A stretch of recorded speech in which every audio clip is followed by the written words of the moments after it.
Hey guys, this is Frank Edgar, and you're listening to Submission Radio. Hey, this is the Ultimate Fighter 17 winner, Kelvin Gastelum. UFC light heavyweight Ryan Bader. Hi, this is Hector Lombard. Tyron, the Chosen One Woodley. Hey guys, this is Chad Money Mendez. Jake Ellenberger. Hi, I'm Hoist Grace, Tito Ortiz, the People's Champ. What's up, my fans? You're listening to Submission Radio. Submission Radio. Submission Radio. Submission Radio. Let's do this shit! Welcome to another episode of Submission Radio. It's the 25th of October. Dennis Gradov here with Kasper Ozolowski and UFC Dublin having some issues with their lineup, but the Submission Radio lineup as strong as ever, Cass. Very strong. We've got Luck Rockhold, that's a strong guy. He's facing Chris Weidman, UFC 194. He returns to the show to talk about a whole bunch of things. We've got Tim Kennedy. A lot of stuff we want to chat to this guy about. He's returning to the show as well. Haven't seen him in action for a while, but make no mistake about it, he has been busy. Want to talk to him, and then a living legend returns to Submission Radio, Gene Lebell. Judo Gene Lebell coming back to the show. We've got a whole bunch of things to talk to him about. A bit of history, some history lessons. Want to talk to him about his niece, Ronda Rousey. So, yeah, it's a stacked show. And then, of course, UFC Dublin. You know, this is our return show. We had a week off last week, and now we're back. We got lots to talk about. There's the Jon Jones situation. Jon Jones is back. There's UFC Dublin. We got to cover that. And then there's just this massive fallout and all the things surrounding UFC Dublin. Reebok, bit of a faux pas recently. You better believe we're going to be breaking that down. So it's a stacked show. Oh, yeah, that's right. A lot of stuff happening and so much to talk about. It's great to be back. A lot of fans wondering, well, Submission Radio, you know, we miss you. Well, we miss the listeners as well. So believe me, we miss you guys just as much as you miss us. And to those people that don't miss us, we still miss you too. We're like that girlfriend that always misses you. She's good to have around. Now, Facebook.com/Submission Radio AUS is the place to check us out on Facebook.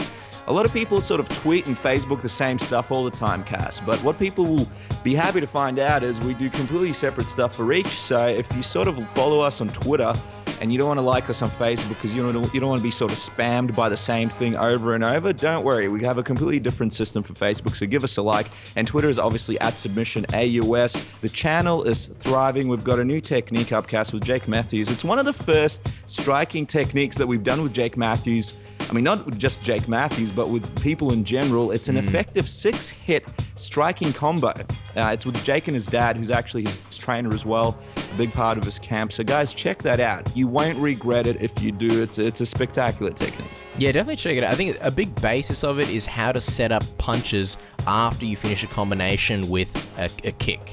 So if it sounds confusing, just go ahead and check it out. There's a lot of theory behind it. Jake does a terrific job of breaking that down. Technique of the week, obviously every single Wednesday is when it comes out, so feel free to check it out now. There's a whole bunch of other things on the channel as well. Don't forget, if you're watching this, if you're enjoying it, not just comment, we ask for more. We're such greedy sons of bitches.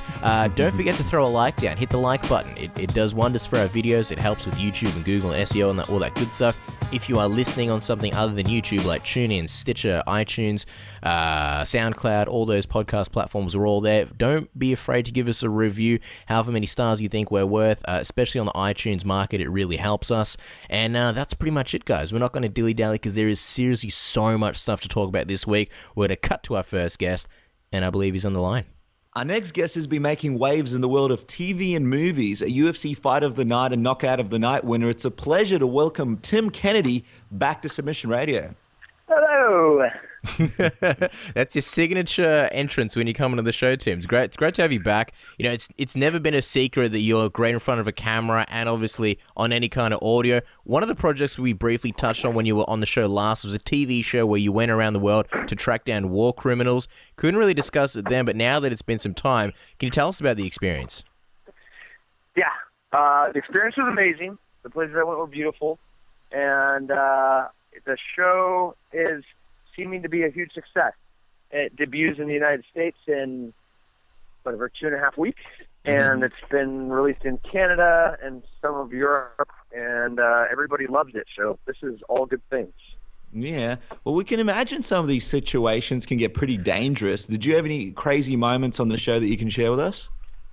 I was in Argentina, and we were looking for, we were trying to track down actually a Nazi. And we were interviewing some guys, and there was this particular ranch that was of interest to us. And when we rolled up, some guys they obviously were expecting us. It's kind of difficult being in South America, especially in secluded areas, to be, you know, a 230-pound American, you know, with a pretty horrible American Spanish accent. And so as I was coming to the ranch, these guys on mopeds cruise up to us, and they have machetes, and you know, they're like, what are you doing here? Why are you here? You know, and that was no different from, you know, countless times of us being followed by guys. You know, it was pretty sketchy. It's a very secretive community. The Germans in Argentina, and you know, they definitely take care of their own. Germans in Argentina. We can imagine you'd stick out like a sore thumb, Tim. Any times where you had to wear like a fake mustache and put on like a really bad accent? Well, I already had the bad accent, so there was no need to put it on. That came quite natural. My Spanish is horrible. It's barely discernible. And I don't think there's any way to hide like who I am. The whiteness. Yeah. Well, we know you're a lethal weapon, but did you have any backup in case things went downhill? And did you ever get recognized at any moment when capturing these criminals? Like, oh, hey, you're Tim Kennedy from the UFC. Right.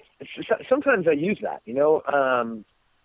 In some cases, you know, there's a culture of, especially with the Nazis, all the way going back to the origin, the genesis of who they were as a party and as a people.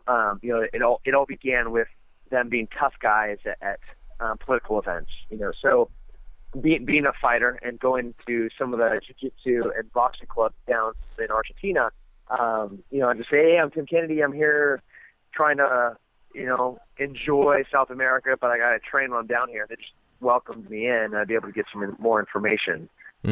Yeah, we can imagine that it's going to be a pretty exciting show. We can't wait to see it. Now, there's also some rumors about you being a zombie in a movie. What information can you share with us about the project? And also, is a zombie Tim Kennedy more dangerous than a human one?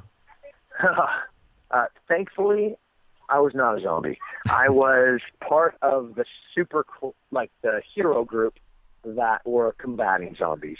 We had the main cast of 4 guys, and they were kind of military degenerates that, you know, I think they were at a strip club just doing a bunch of cocaine and things off of strippers' butts or whatnot. Nice. And they wake up the next morning in the drunk tank. One guy has a sex doll that is super glued to his body. And, you know, they're not, and outside of the jail, they hear what is the beginning of the zombie apocalypse. They don't know if it caused it or if they're now just destined to be the heroes of the world. And we have the super zombies. You know, we have Phil Davis, Randy Couture, Danny Trejo, Josh Thompson, Yves Edwards, Keith Jardine. And we're like the biggest, baddest zombies on, you know, this post-apocalyptic planet. And then we have the guys that are trying to survive and figure out if, you know, maybe they contracted a sexually transmitted disease the night before. You're pretty much describing Dennis and my typical weekend, except we're never any heroes and we never fight Phil Davis or Keith Jardine. But you mentioned military degenerates. Recently, you tweeted out, evidently ISIS has a hit list. I was surprised to find out that I'm not on it. I plan to pick up my game a bit.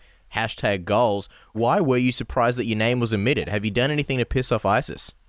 Dude, I have done so much. I don't know what else I need to do to get appreciated. You know, like, I mean, apart from like burning a Koran or something like that, and that's not really how I roll.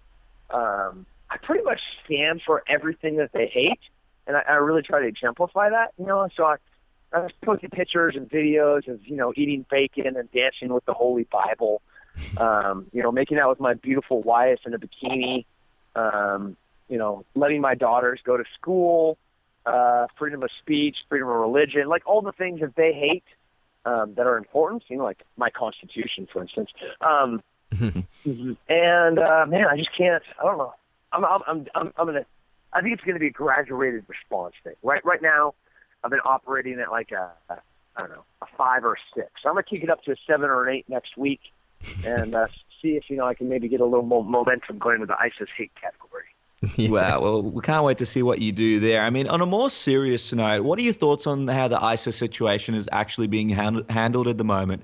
And what would you do if you were in the position of the US president to combat that situation? Because there's a lot of people dying in the region. There's a lot of innocent families, young children, mothers, daughters, that kind of thing being tied up in this whole situation in that country. It seems like a horrible, horrible situation.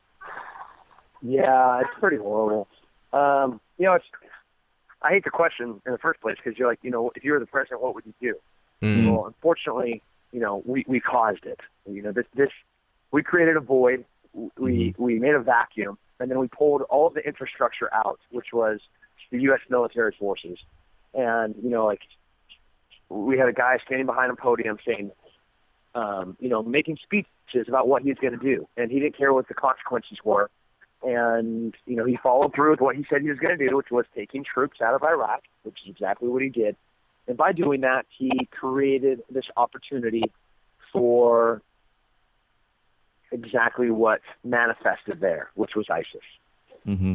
So, we caused it. The president pulled all of U.S. forces out, well, not all, but pulled the vast majority of U.S. forces out of Iraq. And by doing that, created it's like going to Chicago, which is a super dangerous city now because there's no guns, and then saying, hey, police officers, y'all can leave. And then hopefully no organized crime will take your place, which obviously is naive and ignorant, and that's exactly what would happen in a matter of hours. So what do? It takes a leash off. They're talking like for al-Assad, for instance. There was a base I was stationed at in Iraq. They're saying ISIS has it surrounded. Well, al-Assad is a base that currently houses like a couple thousand Marines. Mm-hmm. If you just airdrop a few pallets of ammo to the Marines and were like, hey, go take back the entire country of Iraq, they would do it. And they would do it pretty quick. And so it's naive to think that by any means we couldn't defeat ISIS, but if we just let them do what they're doing, it's just going to get worse. Today, for instance, U.S. Special Forces went in and rescued 70 people that were about to be executed, mass genocide. They were in a camp in northern Iraq. U.S. Army Special Operations went in, killed the terrorists, rescued all 70 people. Now, That was about 40 U.S. Special Operations guys. So you can understand the vastness of how powerful U.S. Special Operations is. That's about 1/1000th of what our group is. If you take that regiment and you're like, all right, we're going to take the leash off, go kill ISIS, problem solved in 6 months. What do you think about Russia's... There'd be a lot of dead bodies.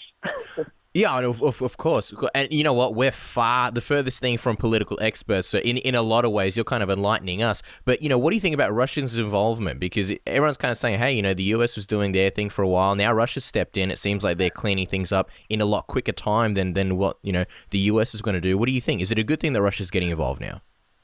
Oh, my God. So there was this video on YouTube explaining the dynamics of the Syrian, Russian, American, Iraqi relationship, and it is mind-boggling.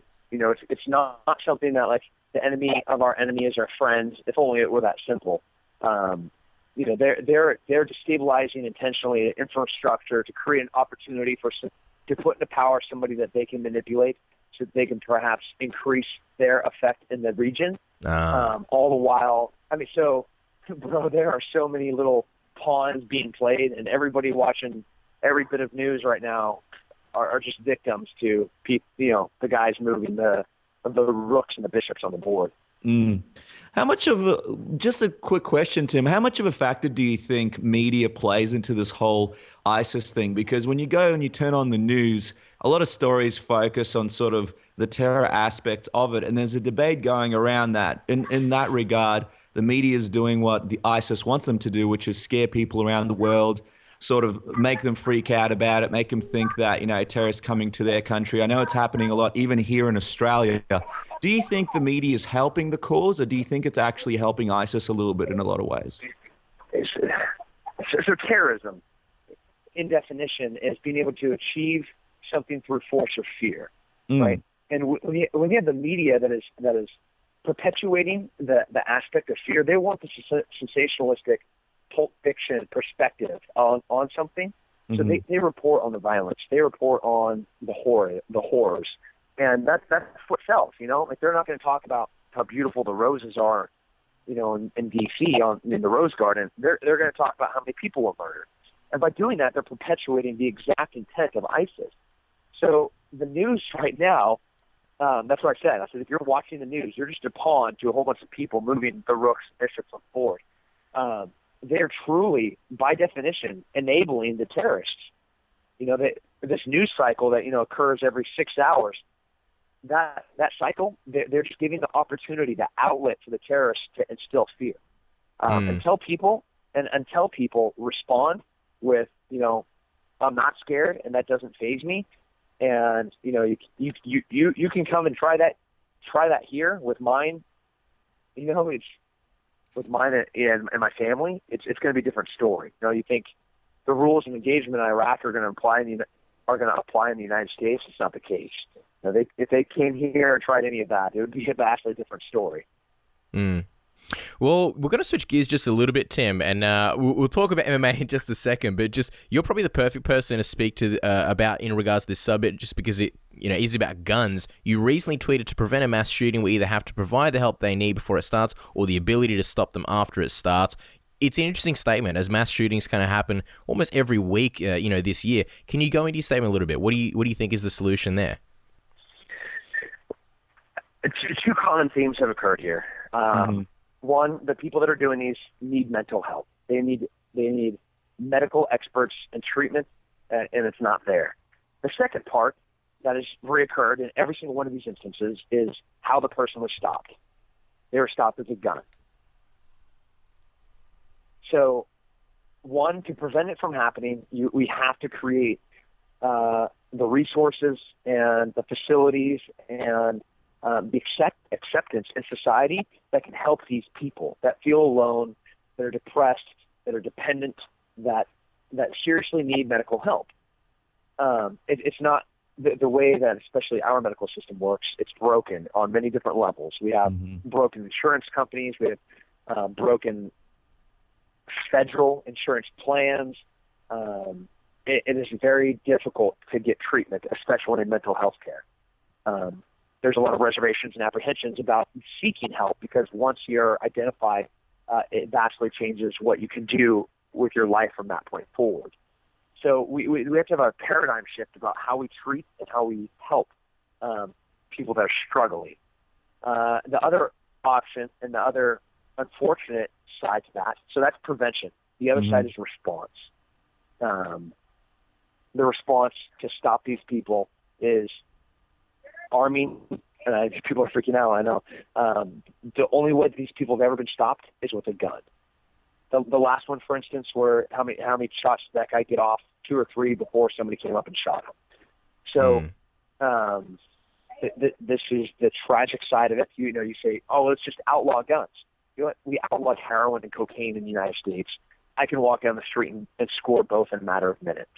And it's been outlawed for forever. It's impossible at this point to just say, oh, guns won't exist in the United States because we're going to pass legislation. We have plenty of laws in place. We have gun control in place. They have to be enforced to make sure that the right people have guns. And then make sure on the prevention side that medical and psychological resources are available for people that need help. I mean, you kept bringing up, like, hey, can you solve the Syria problem for me? No, dude, not on a radio interview. You can't do it. How about gun control? Can you talk to us about mass shootings? Yeah, I can talk to you about it, but we're not going to solve it. It's good. It's not something. These are very complex issues that I have a lot of opinions about, but we're not going to be able to figure them out here. Sure.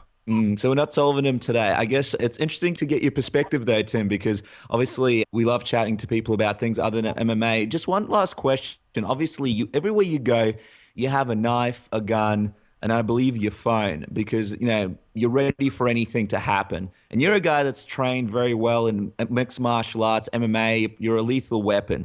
Why do you feel like you need to go around with that kind of stuff on you all the time? Because I'm actually protecting me. I'm protecting mine. You know, I have here where I am right now, I have my 13-year-old daughter that's at her swim practice. Over my right arm, I have my bag that has my gun in it. Like, that's permanent. I think I'm one of the baddest dudes on the planet. And I'm fast, I'm athletic, I'm strong. Dude, I don't move faster than 2,800 feet per second, and that's how fast a bullet goes. You know, I know I hit, my fists are probably harder than 99% of the planet, but they're not harder than 168 grains of lead. You know, there's an old American saying from a Western gun manufacturer. You know, he said that I think it was the Browning made all men equal, and he was talking about specifically about one gun. You know, he said the introduction to the gun made all men equal. So it doesn't matter how strong I am or how big I am, how fast I am, how trained I am. You know, it takes one punk to walk up with a gun. It changes the chemistry of everything. So unless I want to stand here and be a victim, unless I want to just sit here and let my 13-year-old daughter, you know, be a victim of somebody's own problems, I'm going to take, you know, the necessary steps to ensure that me and my family are taken care of and that they're safe. They feel safe. And that there's, without a doubt, no safer place in the world than with about a few hundred meters of meat.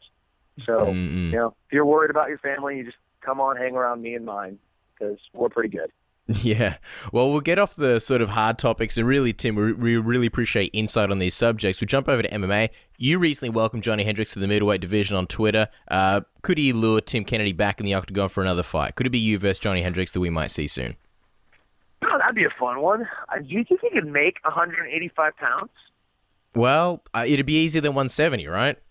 Well, you say that, but, I mean, when he was getting ready to cut to 170, he didn't even make it past, like, 187, right? Like, he was cutting, and he was at 187, and they're like, whoa, you can't cut anymore, bro. You're getting sick. I think 185 might be a test for him. There are a lot of other guys in the division that I'd be more excited to fight, to include Anderson Silva, who will be coming off a suspension for performance-enhancing drugs. The winner of Belfort Dan Henderson, that'd be a fun fight. You know, gets two legends. Both of them love the TRT. Leo Machida, Nick Diaz. I mean, those are some fun fights that Johnny Hendricks would be, I think, a harder fight than all four of those. But it would be a fight that I'd be excited for, regardless. Sorry to cut in there, Des. Why? Why is Johnny Hendricks harder than all of them? I mean, he's obviously up there in 170, former champion, but, you know, going up in the weight class, why is he harder? I think he's better. I mean, of all those guys I just listed, I think Johnny Hendricks is better than most of them. So he would be, especially stylistically for me, you know, two wrestlers with heavy hands. Stylistically, it's against, especially compared to Vitor Belfort or Anderson Silva, both of which who I think would be very easy fights for me. Style-wise, Johnny is a little bit more difficult. Well, it's interesting that you bring up styles because obviously one of the guys that you want to fight, Dan Henderson, was speaking to MMA Fighting, and he said, well, on fighting with you, I wasn't overly interested in fighting Tim. I liked him. He represents the sport well. And, you know, I just don't think that would be an exciting fight for the fans just with his style in mind. I mean, what do you think about those comments? What is it about Dan that makes him... Why do you think Dan thinks that you two wouldn't make a good fight? Because to a lot of people, that would be a great fight. Yeah, and I'm a bad matchup for Dan. You know, that's, if we just get down to it, it's not stylistically, you know, he's not going to take me down. His wrestling's not good enough to stop my takedown, and fundamentally, I'm a better striker than he is. So he really has one shot, and that's going to be his big right hand H-bomb. So, and that's getting slower as is, you know, weaker with his age, as his chin is. So it's, you know, I don't know. We kind of both like go America type guys. So, you know, that's not cool to like go American type guys fighting each other. I think the foundation for what he was saying was, I don't want to fight Tim because it's a bad matchup for me. I don't know how I'm going to beat him besides maybe landing a lucky punch. Right.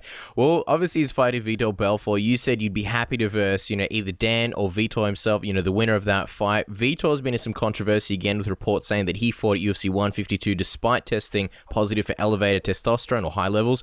A lot of people believe it could have been a cover-up by the UFC. What did you make of the whole situation? Oh, he's a cheater. He's always been a cheater. He's been cheating since he was like 19 years old. I think he failed his first steroid test when he was like 20 or something. That's crazy. Now he's old as hell, and he's still cheating. So I don't know why people are acting surprised. I think the biggest story of this is that the UFC, potentially covered this up for him to go ahead and fight in the main event fight. That's a tragedy. There's no surprise that Vitor Belfort's cheating. He's always been cheating. There's no surprise there. Like, the guy's been cheating for forever. So all you guys that love Vitor Belfort because he has all these fantastic, fun-to-watch knockouts, guess what? He's a cheater. Nothing's ever changed about him. I mean, you've seen some things that maybe evolve in his game slightly. The only thing that stayed true is he's always cheated. So, I don't know. No surprise there besides the UFC maybe covering it up. Yeah, it was an interesting situation. I mean, while on the topic of the UFC, obviously a lot of people know you had some criticisms over the new Reebok deal. You said on Twitter, thanks, but I'll pass on the $2,500 generous offer. In regards to what you would make in sponsorship money, I'm just wondering, obviously the UFC is not happy with guys going against the grain when it comes to Reebok. Have you had any backlash from them about some of your comments against the new Reebok deal? I don't think I've fought yet. I think it's been a year since I fought. I don't know if that's... so, I don't know. Maybe? Because we had Josh Koscheck on the show, and he basically said he said some negative comments, and Dana White called him up and had some negative things to say to him about it. And we're just wondering, did you get any calls? Did maybe Dana have a chat with you about it? Because we've heard that a lot of fighters have been getting some backlash from the UFC about the negativity towards Reebok. What are you going to say to me? You're like, if I say, hey, this is how much I made in my last fight in sponsorship money. Here's how much I made in my last Strikeforce fight with sponsorship money. Here's how much I made in a title fight in Strikeforce. And this is how much I'm going to make now with the new Reebok deal. Like, how can you argue that? Because obviously, I'm not an idiot. I'm a good businessman. I own a bunch of businesses. And they're like, oh, Tim, you're a liar. I'm like, oh, well, tough luck, dude. Here's my income tax statement, and it's every one of my forms of income is listed in this fantastic, QuickBooks spreadsheet that I'll provide to the public. Like, if you can't call bullshit on me because everything I say is true. So then you're just gonna have pie in your face. So I'm kind of like a tough one to, like, yeah, maybe you could call me and say, hey, we don't appreciate those comments. Could you tone it down a little bit? But you also know that I'm always going to speak my mind. Like, how are you going to tell a guy that always going to say what he thinks to be true to shut up? Because that's just not how he rolls. I don't know. It's a tough thing when you got me on your roster. Well, here's some truth. And speaking of you being on the roster, your Reebok fighter kit still isn't available on the Reebok website. Why is that? Ooh, I think they pulled it right when I started talking that I was like super ugly and overpriced. And then I only get like 70 cents for every kit that's sold or something horrific. Wow, 70 cents. Is that true? Really? Only 70 cents? Well, I'm not sure if they've ever sold a single one of my fighter kicks, but I've definitely never gotten a check from them. And we are still looking at the merchandise agreement, trying to just figure out what we would actually get if we got anything from the sale of a Tim Kennedy fighter kit. So there's actually a really good chance that if, let's say, 1 million people bought the Tim Kennedy fighter kit T-shirt, I might not get any money at all. You could imagine that. Wow. And imagine if somebody bought one of the only ones that existed before it was pulled. It would be like a MMA memorabilia piece that's worth millions of dollars one day on eBay. Now, one of you're friends with Scott Coker, and many people believe that you're likely to go over and fight with him once you're done with the UFC. Let me ask you, Tim, if you weren't obligated to still be with the UFC because of your contract, would we be right in thinking you would have jumped over to Bellator already, or are we misinterpreting the whole situation? Oh, I don't think you're misinterpreting it. Scott's awesome. I love fighting with Scott. Scott was fun. Scott made exciting fights. Scott made entertaining fights. It wasn't quite pride, but it was the best that you could do without having a bunch of guys hopped up on every single steroid to keep their hands on. Which is what Strikeforce was. There was an opportunity for people that like to entertain to really put on display their skill set. If I wasn't contractually obligated to the UFC, would I go fight for Scott Coker? I think I definitely would. I love that guy, love fighting for him, and kind of miss those days. I'm just curious, how many fights do you have left in your current UFC contract? Oh, I cannot definitely discuss specifics of my contract. Okay, gotcha. That would be a bummer. Well, you recently stated on the Three Amigos podcast that you still train 2 to 3 times a day. It's a pretty rigorous schedule for someone that doesn't have a fight lined up. Why do you train so much? And is that some sort of indication that you may return soon if you get the right call with the right fight? You may be fighting soon. Yeah, definitely. Yeah, I think I'm gonna post like a picture tonight or tomorrow. Like, I'm probably in the best shape of my life right now. We saw the zombie photos, and you looked pretty in shape there. Mm. Oh no, those are like covered in blood photos. Wait until I'm like picking up a 260-pound dude over my head. The photos. So I'm faster and stronger. Actually, today set a new record in one of the measurements that we take for the professional athletes at the gym I train at on it, and I reset my own record today. So I'm still getting faster, I'm still getting stronger, and I'm still hoping that one of these guys grow a set of balls and actually shoot yes. Well, yeah, certainly. And I mean, the big fight that could happen is obviously Anderson Silva's coming back at the start of next year. You mentioned Anderson earlier on in this interview. If the UFC does give you that offer to fight Anderson upon his return, is that a fight that would pull you out of, the break that you're taking? Would you definitely take that fight? And would that be a fight that you'd look forward to having? Yes, I would definitely take that fight. That is a fight I would absolutely look forward to taking, and I would put a beating on him in moments. Awesome. I think Chris Weidman. Oh yeah. Sorry. Go ahead. So much fun. No, I'm saying. I was just gonna say like a whole bunch of like tough guys. That's really not necessary. I think you guys got it. I'd beat him up.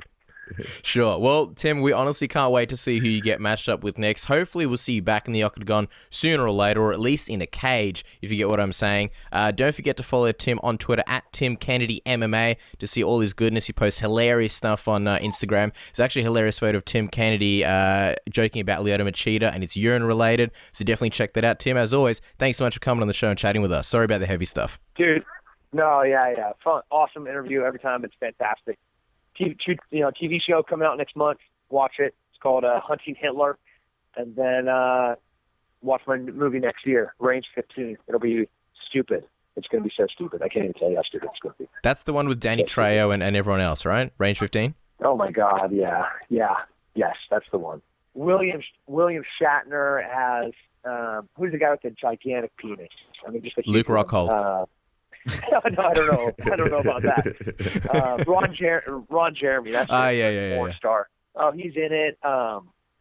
David, everyone is in this movie. It's insane. Anyways, thanks for having me. Hey guys, it's UFC light heavyweight Ryan Bader, and you're listening to Submission Radio. All right, guys, our next guest is still coming off a one-sided destruction over Lyoto Machida back at UFC on Fox 15. He's now set to take on Chris Weidman at the very, very stacked UFC 194 in the co-main event for the middleweight title of the world. He's none other than Luck Rockhold. Luke, welcome back to Submission Radio. How's it going? Going great, guys. Thanks for having me back. No, it's a pleasure. And the last time we spoke with you, Luke, you had just defeated Lyoto Machida in a very impressive victory.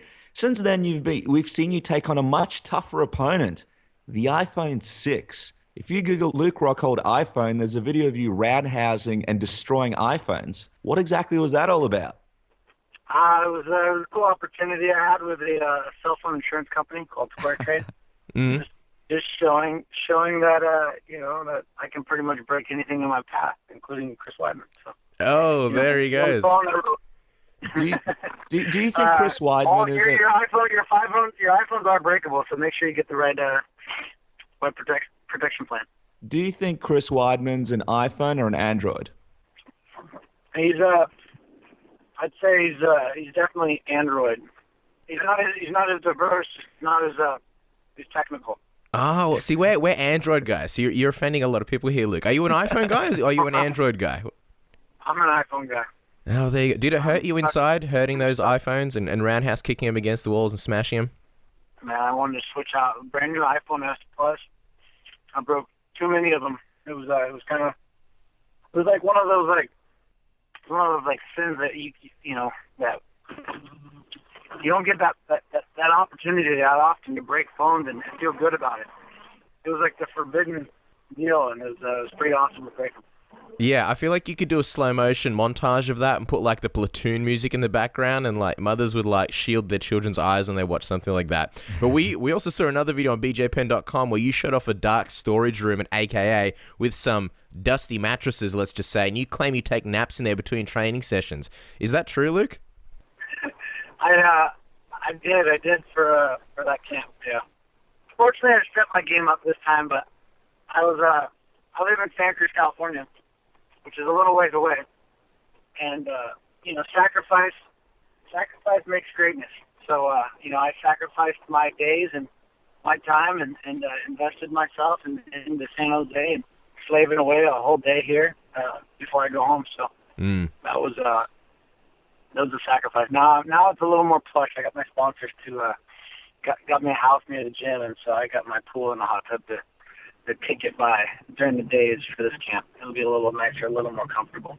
Oh, nice. Yeah, we imagine that would be a pretty big struggle sleeping on those dusty mattresses. Hopefully there was no asbestos or weird chemicals in there. Now, speaking of training, something unfortunate happened the other day. We wanted to get your thoughts on it. Joseph Duffy was pulled from the main event of UFC Dublin when he suffered a flash knockout in training and had a mild concussion. We believe it was on his final sparring day. Now, considering that in the past, AKA has been criticized for sparring too hard, what do you make of this? Is this something that can happen to anyone in the gym, or is it something else when it happens so close to a fight?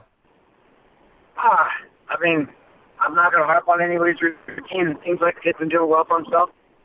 I'm not one to criticize another one's training regime. It happens. I mean, it can happen here. It can happen anywhere. It's not much to be said in this game. It's unfortunate. I don't know how close to the fight he was sparring. I mean, so the fight was when was his last sparring day? Is it Friday or what? Well, that's the big question. We're not exactly sure when he was sparring, because it was in Montreal in TriStar. The fight's obviously in Ireland, so you got to think the sparring was a few days ago. I'm not too sure. I mean, because obviously you don't train at TriStar, you train at AK. We can only really ask you about your stuff. When you guys spar at AK, do you guys go lighter in the week previous to a fight, or do you maintain the intensity throughout? And when do you guys stop hard sparring? I keep my intensity up pretty high. I'll probably stop the Wednesday before the weekend advance before the fight. So I'll be like a week and a half before the fight. I finish my hard sparring. Mm-hmm. I do like a light sparring about a week out. That next Friday, so we spar Monday, Wednesday, Friday. So I'll mix it up. I usually have my last hard spar day. Depending on how I feel, I might even finish up on the Monday before and just do drill sparring from then on. But it's you just gotta listen to your body and your heart and how you feel. It's each their own. Now, Luke, you've got some new challenges ahead of this fight in December, namely the new rules implemented by USADA. You've always advocated for strong drug testing and keeping the sport clean. What do you think about the latest efforts by the UFC and USADA? Do you think they'll work in ridding the sport of PEDs? I think it's a big step in the right direction, and I'd be judging from how they approached me the other day. About 2 days ago, they showed up on my doorstep. Or actually, was it yesterday? Yes, I believe it was. Showed up at 6:45 a.m. Wow. I had no idea they would show up. So they called me over and over again, and I was sitting there, kept turning off my phone, like, who the fuck is calling me right now? 6 times in a row at 6:45. And I finally picked up the phone, and I'm like, what? Yelled at the phone, and said, hey, this is so-and-so from USADA. We're at your doorstep right now. We're trying to get in. I'm like, oh, my God. I'm like, these people are for real. So they came up, blood test, piss test. So I feel comfortable with that. I like the fact that it happened. You know, they invade your privacy a little bit, but for the better of the sport, I'm open to it. How long did the whole process go? 6:45 there at your house. How long did it take? Was this like an hour-long thing? And how many people were there? Just one guy, one agent? There's actually 3 agents, so they run through the process depending on how long it takes you to take a piss. They have a 20-minute waiting period where you need to be sitting down before they start taking your blood test. Unfortunately for me, I just woke up at about 5 o'clock. Sleepwalk to the pitcher and got the big piss, so I couldn't pitch for quite a while. So I was stuck with them for about an hour. Wow. At my place. But all right, they're okay people, just doing the job. Yeah, that's right. It's an interesting job to have anyway, waiting around, watching people piss. It's an interesting career path. Now, let's talk about the other big change this time around. It will be the IV ban. We know that Chris Weidman cuts a lot of weight to make it to 185. You not quite so much. How different will your cut be for this fight in comparison to previous fights? And have you been relying thus far on IVs to replenish fluids? Yeah, I did the majority of my career without IVs. I've only been using IVs as of recent. But I've got my weight cut down pretty much to a scientific method. I mean, I've even took the next step further in hiring someone on to replenish me and to get my diet and everything right, so the weight will come off right, and more so just the rehydration and getting back to optimal hydration in the right way. Sometimes you overdo it. It's hard to contain yourself, rehydrate the right way, at the right pace. You overdo it a lot of times. So I'm stoked to have this guy on board with me and monitoring my reload and hydration. So, and obviously my weight cut. So just trying to be more of a professional, but I've never had that much of an issue. Weidman seems to struggle, and you can see it. Weight cuts affect you later in the fight too. Weidman has a hard time making it 5 rounds, and probably due to his lack of experience in a proper weight cut. So hopefully, I want the best Weidman. I don't want any excuses about weight cut or nothing. So I want this guy. Hopefully, he takes the right steps to doing the right thing, so we get the best fight possible for the fan. Yeah, certainly. I mean, there's that story that's gone around where he almost pretty much killed himself late notice trying to cut weight, make it down to a fight, especially when there was no hot water up in the bath in the hotel room that he was in. Are you worried at all that he might have issues making weight and that might affect the bout that you guys have? I'd like to think not. I think he's enough of a professional, especially at this point in his career, that he's comfortable making weight, and I feel confident. Now, Luke, you're obviously not taking Chris lightly. Stylistically speaking, where would you say Chris is most dangerous, and what will you have to watch out for during the fight? I'm not so much worried about Chris. I'm just focusing on myself and my attributes, my intangibles that he doesn't have. So, it's my speed, my athleticism, and my overall game. I believe I have more cardio. I got more heart, more will, more technical. In every aspect of the game, I think I respect his wrestling. I think he thinks it's going to play too much of a role. It's really going to be, I'm going to shut down his wrestling. I'm going to open up every other hole in his game. I think he's slow and he's gotten by toughness and his wrestling. And I'm going to be faster. I'm going to hit him harder, and I'm going to challenge him in ways he hasn't. I'm going to put a pace that he's never felt before. And I'm not running from the man. Trust me, I'm going to be hunting this guy down like I hunt every other fighter down. I hunt him, and I bait him in. I hunt him, and I bait him in. There's going to be no different come 12-12. Yeah, no, for sure. And you've stated that you see yourself finishing him with a left hand or a left kick. Why in particular those two techniques? And what do you see there that you believe you can take advantage of with those techniques?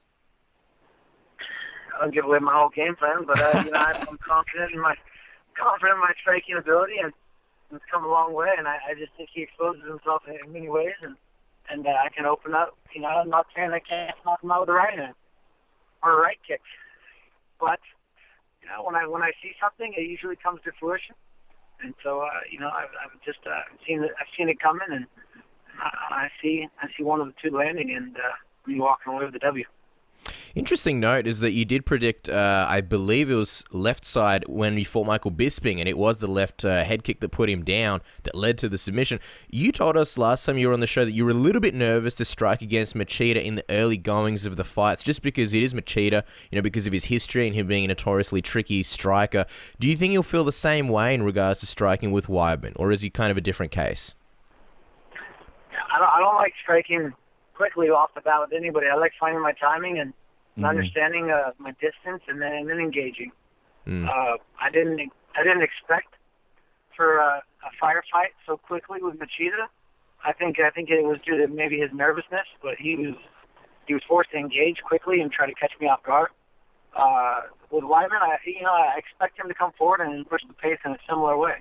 I'm gonna find my timing and defend his wrestling and his pressure, and then I'm gonna put my own pressure on him. So, Weidman likes to start quick.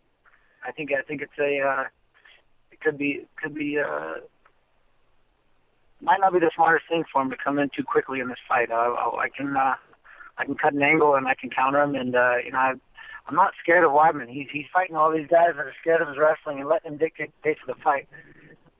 I dictate the pace of my fights, and no one else. And like I said, same thing come full. And you've mentioned a couple of times in this interview alone that, hopefully he doesn't think that his wrestling will be too much of an advantage for him in this fight. Obviously, you train with DC, Daniel Cormier, and Cain Velasquez on a regular basis. I mean, do you think he'll show anything that you haven't seen before in the wrestling room? No, he's not gonna bring anything that I'm not used to on a much higher level in the wrestling. I know he's good on the feet. I know he's good on the ground, but same thing as with Machida on the ground. I have a different level of speed and athleticism and funk, and he's not going to be able to keep up with me if he wants to take it to the ground. He's not going to keep up, and it's the same thing on the feet. I just got those intangibles that he can't keep up with, whether we're on the ground or on the feet, and that's where I plan on exposing every weakness he has. You were on the MMA Hour a couple of months ago, and you compared your resume to Chris's, and you especially made comparisons to, say, the way you beat Lyoto Machida compared to the way how he took him to the distance, and how you fought a much tougher Vitor Belfort when Vitor Belfort was on TRT, and then there were the two Anderson fights, each having their own controversy. But, people are looking at Chris Weidman as the guy who's going to carry the torch at middleweight for a while. What do you think of that? Do you think the hype is warranted? I think he's a very tough guy. I think he's got the division at the right time, but it's a new age, and there's a new crop of guys coming up that are on a different level than anyone he's ever faced, and I'm leading the way. He's in trouble in a lot of ways. I think our Machida fights tell a very different story. When we fought the same guy, the Vitor fight isn't even the same. We shouldn't even talk about it. It's not even the same realm. I think we all know what the difference is there.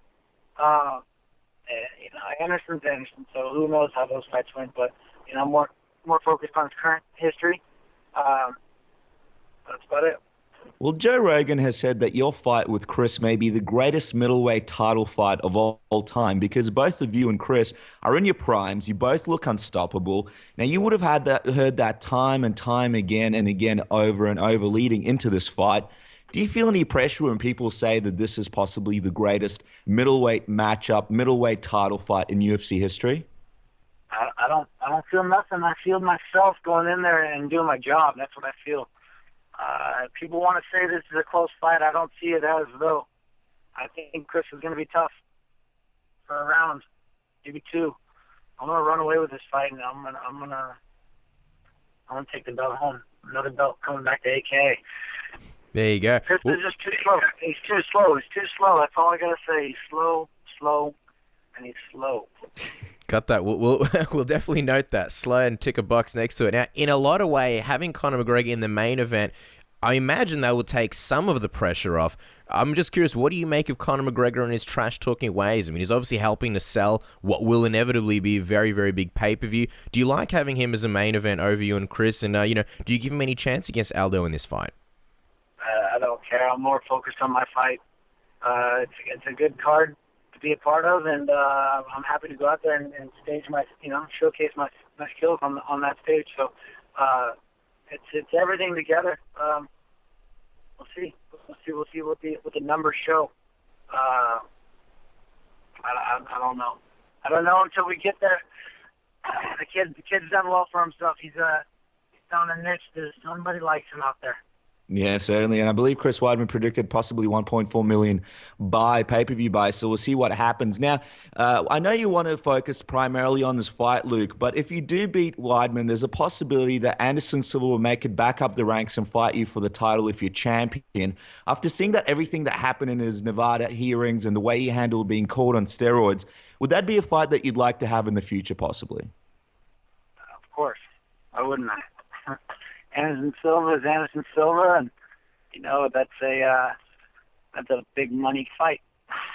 So I welcome those big names to come back and to work their way back up the ranks. I'd love nothing more than fight with Anderson and Vitor and so on. I don't think they're as credible as the rest of the guys, but I like money, and I like making numbers. Sure. Do you feel like this hypothetical Anderson Silva fight, and really that'd be a long way down the road and a big hypothetical, but do you feel like it's almost the fight that, I don't know, you kind of got to close the chapter on that one because you were the last Strikeforce champion. There was talks about possibly having you face Anderson Silva. It just seemed to get derailed and never happened. Do you feel like you sort of, want that fight to sort of close that chapter? It's a fight I wanted for a long time back in the day, and I wasn't able to get it. It's definitely something that interests me, and I'd love to have an opportunity to get in there with the legend like Anderson Silva. Awesome. Well, now, Luke, before we let you go, we have to get this from you. I mean, you must love answering this question time and time again. You must have answered it a million times now, but what's the official prediction? How are you beating Chris Weidman on December 12th at UFC 194? I'm going to shut Chris Weidman down in the first round. I'm going to expose him in the second round, and I'm going to finish him with a left kick, followed by a left punch. Wow, that's actually one of the simultaneously. That's actually one of the more better poetic predictions we've had on the show. Now, lastly, before we let you go, Luke, you spent some time in our country of Australia last year in November. The weather was great. You finished Michael Bisping. We're having another party next month. It's called UFC 193, and it's in Melbourne this time. Any chance we'll see you back in Australia, possibly for some media work, maybe the Q&A? I'd love to. I love Australia, and I'd like nothing more than to get back there and visit you boys. So, obviously, I'm not going to make it for 93. I'll be focused and training for my fight. But anything in the near future, I'd love to go down there and and hang out. Well, there you guys go. We might see Luck Rockhold down under sooner than later. Luke, best of luck in your fight with Chris Weidman at UFC 94. And guys, you can follow Luke on Twitter at Luck Rockhold. Always a great account to follow, especially considering he may be the next middleweight champion of the world. Luke, best of luck, and thank you for coming onto Submission Radio. Thank you, guys. Always a pleasure. This is Chael Sonnen, and you are listening to Submission Radio. Our next guest is an absolute martial arts legend with over 1,000 TV and movie credits to his name. He's worked with everyone from Elvis Presley, Bruce Lee, Chuck Norris, and even refereed a fight for Muhammad Ali. Recently celebrating his 83rd birthday, it's a pleasure to welcome Judo Gene Lebell back to Submission Radio. Hey, Casper and Dennis. You're the men, okay? We love hearing it. Hey, it's great to have you back on the show, Gene. We mentioned in the intro, happy belated birthday. Sorry we're a little bit late. How was your birthday celebration? What did you get up to? I beg your pardon once again? How was your birthday celebration? What did you do for your birthday? Well, when you get to be 83, you don't celebrate a birthday. You celebrate still being above ground, And, I can't die right now because I got too many things in the fire. So I got about another 20 years that I got to handle before I get out of town. Oh, for sure. 20 years at least. Now, Gene, we were going through your many movies, and we came across the fact that you helped create some of the stunts in the first Rocky movie, 1976. We were just wondering, when working on the movie then, did you expect it to become as big of a hit as it is now? I worked on the Rocky movie in '76. Wow, that's a long time ago.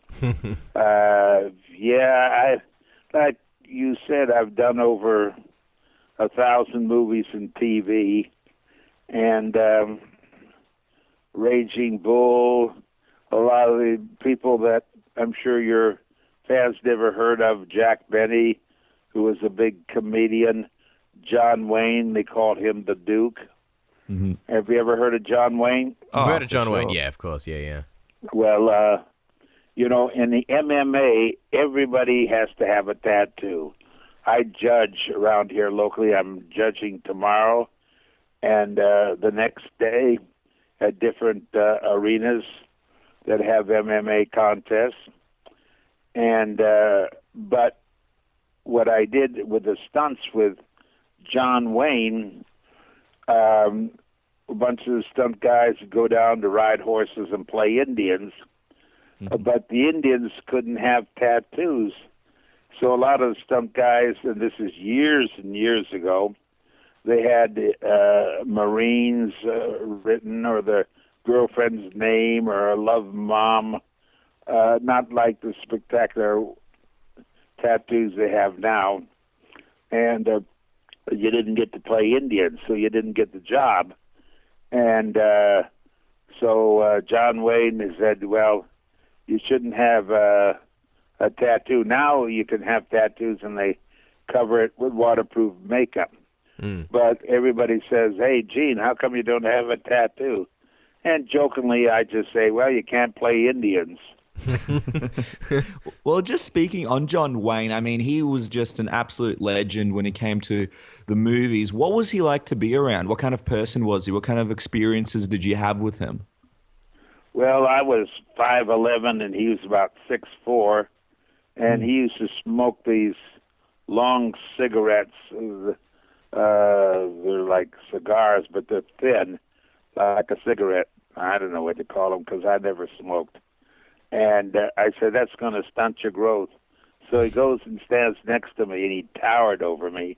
And he says, yeah, well, I'm going to stop soon, And he's joking, good guy.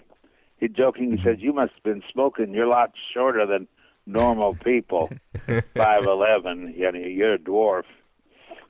Good sense of humor, good cowboy, great actor, a great human being. It's nice to associate with people that are not only winners but treat you well. For sure. And he was one of the ones. Well, speaking of guys that aren't really on the tall side, Sylvester Stallone, when it came to Rocky, he had to battle the studio to get the movie out with him as the lead. I'm just wondering, what was Sylvester Stallone like working with him then? Well, Sylvester, he wrote those things, so he got, he got to put himself in. But the size doesn't matter. If you want to look at him, make him look taller, you just get different angles, or his guys that he does dialogue with, or anybody, they're a little shorter. So, but Stallone's a good guy, and he's into boxing and stuff like that, so I respect him.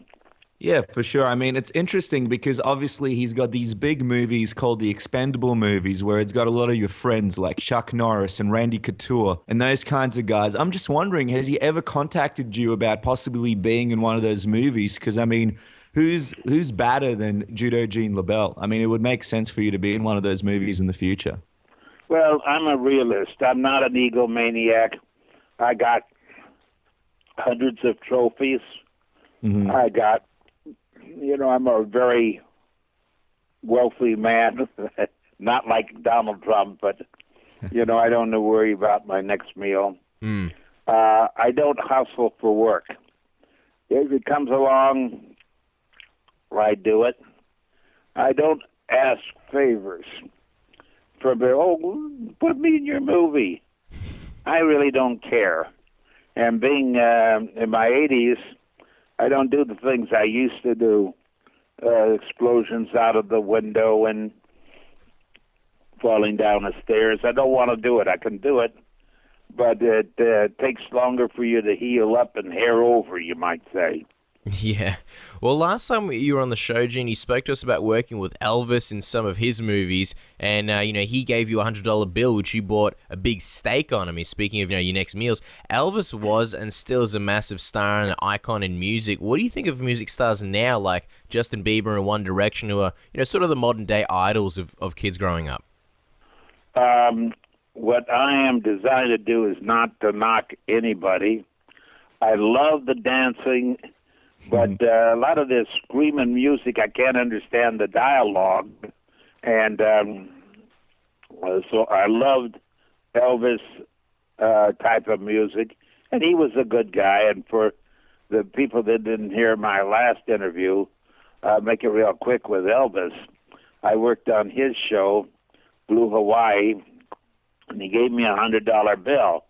And I didn't have any money then, so I went out and had a $6 filet mignon, and I don't know what it is in your money, but $6 wasn't very much money. It was the biggest steak they had, very thick, juicy, fresh fruit and everything, and I was happier than a pig in slop.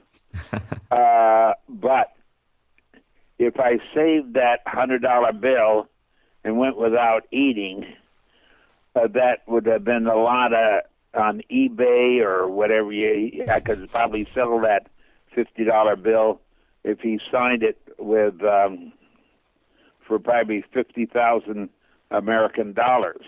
And I don't know if you've ever heard of Jimmy Kimmel. Oh, for he has sure. a show here. Big fans of Jimmy. Have you? Yes or no? Oh yeah, we're big fans of Jimmy. Okay, he wrote me his name on a $100 bill, so every because when he dies it'll be worth a lot of money.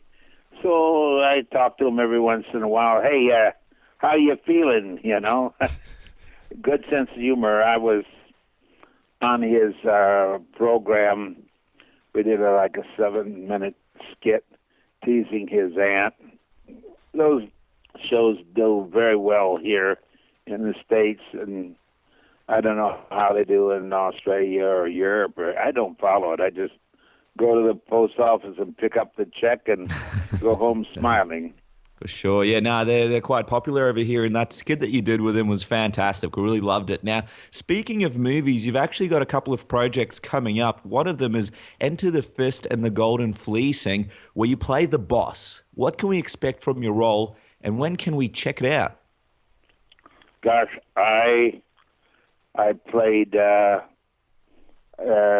crazy old boss of a bar, and actually there's no stunts for me. And afterwards, when they beat me up, they're beating up a dummy, and a guy jumps off and does a karate kick and hits on a dummy. But a lot of the people that were in that are martial artists. Higan Machado, who's a great Brazilian jiu-jitsu guy, was in the show, and I do a little thing with him. Wonderful, wonderful man. In the martial arts, I've met some of the nicest guys you ever want to meet in your life, and the MMA. And, of course, not all of them are good like Casper the Ghost and Dennis the Menace. Yeah, you can only be so good. Well, there's actually other guys in the movie as well. There's some pro wrestlers, guys like Bill Goldberg. One pro wrestler you had a very special relationship with was Roddy Piper. He unfortunately passed away very unexpectedly recently. In his book, he discussed how you taught him how to defend himself and how much he respected you. Could you tell us a little bit about the special relationship you and Roddy Piper had? Well, Roddy Piper worked out with me. He was good. I mean, when I say good, I don't take that lightly. He would have made a fortune in MMA, but he was making a fortune doing Piper's Pit. And every time he got in a bad mood, he'd call me up, come on, we're going down to the gym and wrestle.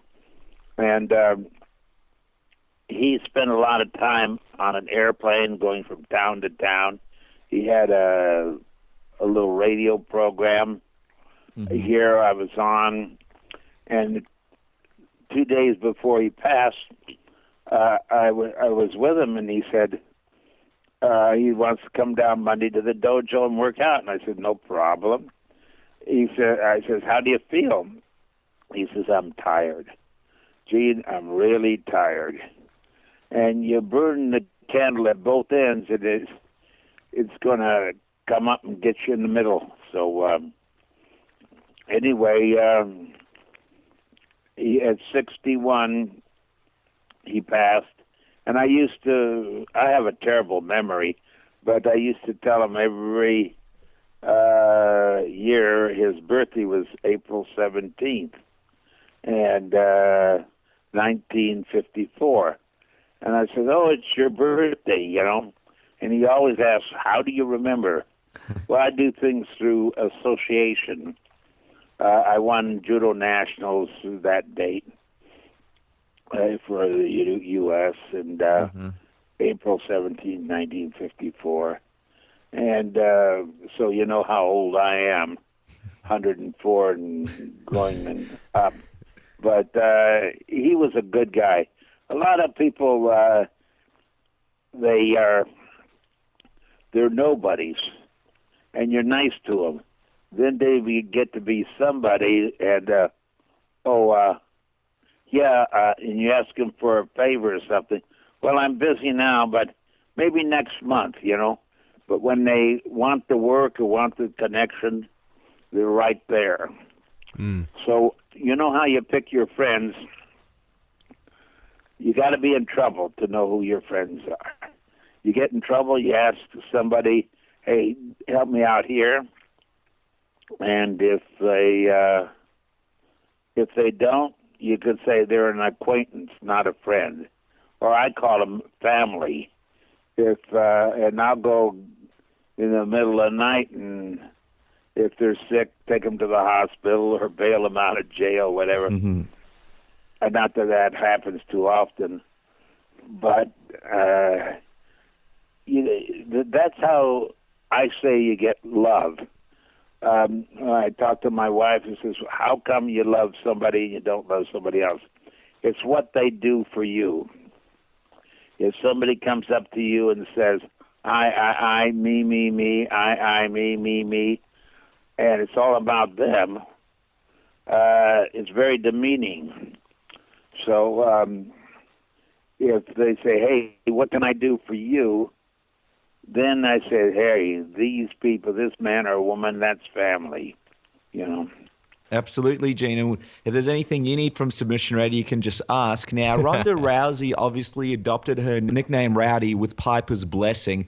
Ronda's a big fan of the WWE, and she was a big surprise at last year's WrestleMania.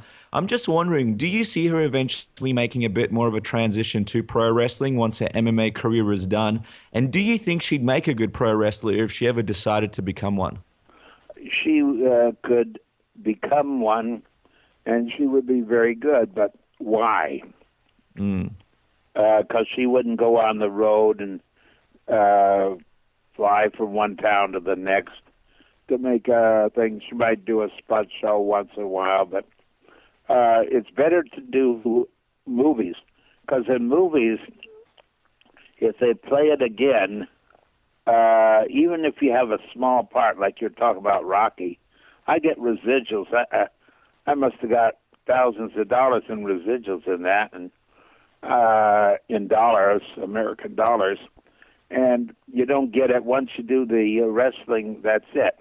Plus, I've got lifetime insurance, which is very important, and for me and my family. And you know, that's a good thing. I love pro wrestling. I wrestled pro on and off for 20 years. I love it. It was a way of life. But I think she's better off doing movies. And I personally would like to see her retire while she's on top. And if you think of Joe Louis, he fought too long. Muhammad Ali fought too long. you know, everybody eventually will get beat. There's a tougher guy that comes along, and you're not that tough anymore. You know, you think you are in your head. I think I could beat the world. Then I go out and I stumble on the mat and look for my glasses to see where my opponent is. In other words, of course, I'm teasing, but there's a time to retire. And she said, and you never can tell, he says, when I retire, you'll never hear from me again. She's going to become a beach bum and just surf. Oh, what a great life. I'm sure she'll do that. I'm sure she'll do movies. I mean, she's kind of on top of the world right now. Have you ever spoken to her about that? Have you ever told her, you know, your theory that she should just retire and not really hang around? I told her that I don't want her hurt by fighting too long, you know, and you could be the best in the world and catch a punch or a kick, and it can hurt you. I've got injuries that, you know, they were over with in a couple of days when you're young. 20 years later, you come back and you're limping around. Well, I remember when I hurt my knee, and it comes back on you. The only initial investment you have, Dennis and Casper, is your body. You know, that's in MMA, football, soccer, basketball. Your body is your initial investment. I recommend all MMA fighters get a second job. In other words, I've had people that are real good, and then they can't make it anymore, and they made lots of money, and then they're out of a job.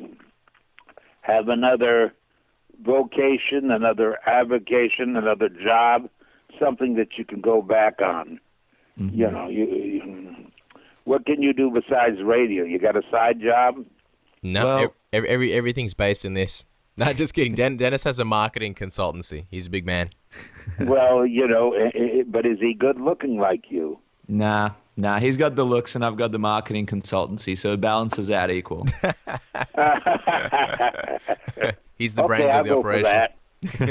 Now, Gene, let's talk about Ronda's next fight. I mean, last time we didn't see you in her corner in her fight in Brazil. Now that she's fighting in Australia in November, what does it look like? Do you think you'll make the trip down under, or is it too much of a big journey for you to come I won't. down? But first of all, there's two reasons. I'm working on a movie. I do a lot of movie work, and it pays pretty good. But it's local. You know, it takes me a half hour to get to work. It takes 16 hours on the plane to go to Melbourne. You turn around the next day and come back another 16 hours. That's like killing a day. And it's the same thing with going to Brazil. You know, that was 13 hours on the plane from Los Angeles. You know, it's... And like I told Rhonda, and I love her, and I love her mother, I says, hey, if it's in the States where it's 2 or 3, 4 hours, you know, fine. I'll go to Hawaii and catch a few waves because I'm a little bit of a surfing bum. But, you know, Australia, what I love, I went there, 1955. It was great. I love Australia. I got relatives in Australia. And, you know, I talked to them, and a lot of them fly for Qantas. And I got friends that fly for Qantas, and they come by, and I take them out to eat, or they come into the school and have fun. And it's nice. It's a long ways to go for an old man. And turn around. Because here I can see it on television, then I can scream and holler that the referee is bad. But in her last two fights, her first fight, a guy named John McCarthy was the referee, and her last fight, John McCarthy was the referee. I don't know if they'll have an Australian referee or judges. I have no idea. but it won't go to the judges. Whichever way it goes, it won't go the distance of 5 rounds. No way, Jose. You say How do you like that? Well, I mean, I think that's the prediction to make, given if we look at history, that's a pretty safe bet. You say that sometimes you scream and yell at the judges that the judges are bad. You mentioned John McCarthy. What do you think of John McCarthy? Is he a good referee or a bad referee in your books? He is probably, in my opinion, the best of the best. Mm. And there is referees.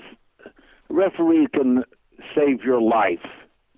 They're the only ones that could stop the fight and have a close view of if somebody is hurt. A lot of people are hurt and they don't realize it. So you stop the bout and say, call in the doctor, you know? Mm. And John, there's a lot of good referees. And there's one, I don't know how she ever gets a license because but she referees men and women, and don't want to get a lawsuit by mentioning her name, but she's not qualified. And when they have a trouble with a referee, it's the people that hire them. There's a lot of arguments in this country about the police. Well, if a policeman does something wrong, it's lack of training, and it's hired by a politician, not somebody that knows the territory. Does that sound blunt to you? No, I think that's accurate. That makes a lot of sense. Yeah, I see police that make a mistake, and I say they're not trained right. They will bully up on a guy, and and hurt him because the guy's inebriated. And what you do is you take care of the situation. You don't hurt the guy. The guy's probably paying taxes and a good man when he's sober. And I've seen him been in person, just see a couple of cops beat up on a guy, and the guy can't defend himself. He doesn't know what's happening. And that's one of the reasons I never had a drink in my life or dope. And for all you young people that are listening, drinking and taking dope to excess, too much, is a sign of emotional immaturity where you need a crutch. Your crutch should be your play day. Going out, with mine, it's racing motorcycles, surfing, go to the Great Barrier Reef and scuba dive. Do that. But to go get drunk, and around here there's a lot of driving, and everybody that gets killed, 60% are drunk or on some kind of dope. And I don't want to lecture you, but I do it anyway, as I do to my grandkids, you know. And it's your life. See, if you crash your automobile, you buy a new one. You crash your body or your mind, and that's it. You don't get a second chance. How's that for being opinionated? No, well, I think a lot of us agree with you, man. Some great points, mate. Let me ask you something. While we're on the whole subject of refereeing, there was obviously some big controversy. I don't know if you had a chance to see it, with a fighter called Pelharis who held on to leg locks for too long in a company called World Series of Fighting. And most recently, he had a fight with a guy called Jake Shields, where not only did he possibly hold on to a submission for too long, but he also gouged him in the eyes. Now, the referee for that fight was Steve Mezzagatti, and a lot of people felt like it was one of many bad performances that Steve had as a referee. Just want to get your thoughts. Do you think referees need to have some kind of punishment handed out to them if they do a bad job? Why punish him? Steve, I know. I think he's a fireman. Am I correct? Yeah, he's a fireman and on the side. Yeah, I like the guy. There's always some referees that are better than others. And the head of the athletic commission here, Andy's his name, a good guy. He's the one that hires you. And everybody wants to be a referee or a judge.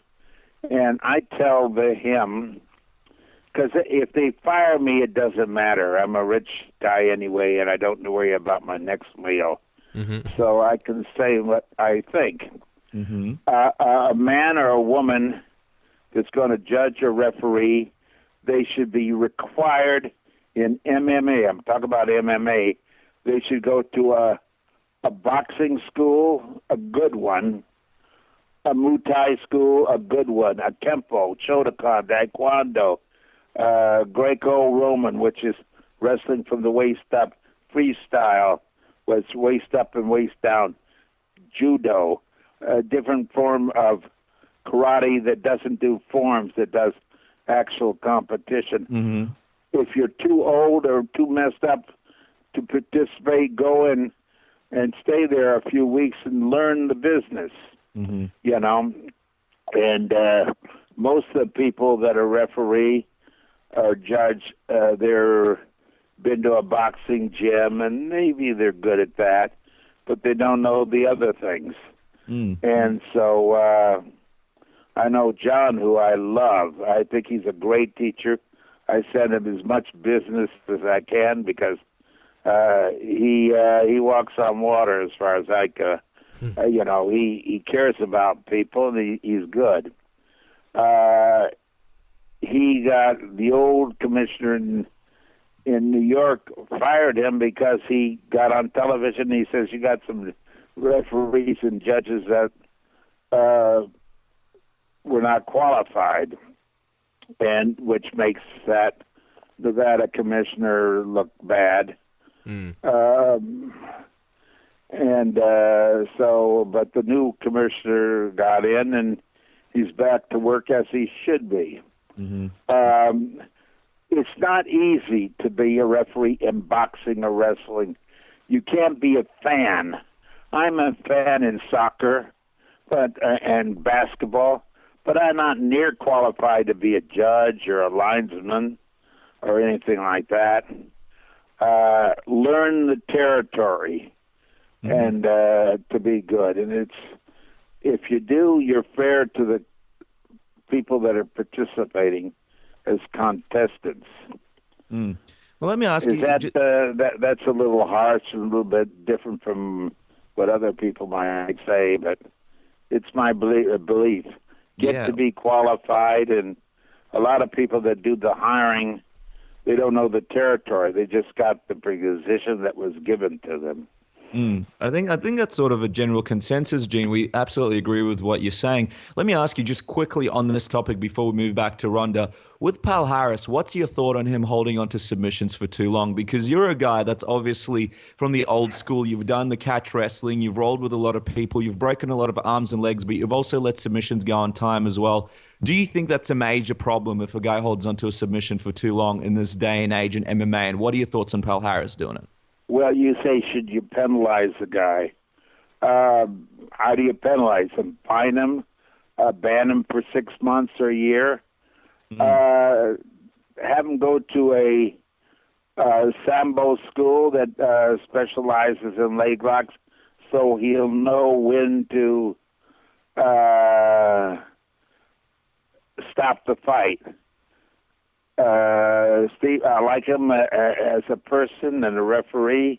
He makes mistakes. Everybody makes mistakes. Like I said before, he should have let go, and the referee is the only one that can save you. And you have to be strong enough to say, hey, break. And a lot of people are hurt. They don't know they're hurt, and they still want to fight. And they said the fight was stopped too soon. Mm. He refereed one of Ronda's fights, and he gave a good stop. He stopped it. Then the girl said, I didn't give up. Well, listen to the replay, and the girl said, you know, and I said, that's a give up. You know, he saved her from getting her arm knocked off. So he did a good thing then. And living in Bakersfield, California, I called him and said, hey, you did a good stop. And the next time he might mess up, but to be being a mortal, you're designed to make mistakes. Make as few as physically possible, and you have to know the territory. It's a shame the guy held it too long. I would have broke it, and a lot of the fans want to see a bullfight. They want to see somebody hurt. You know, there's no sense in it. I know a lot of people, and I grew up in boxing. They became punchy because they fought too long, you know, and the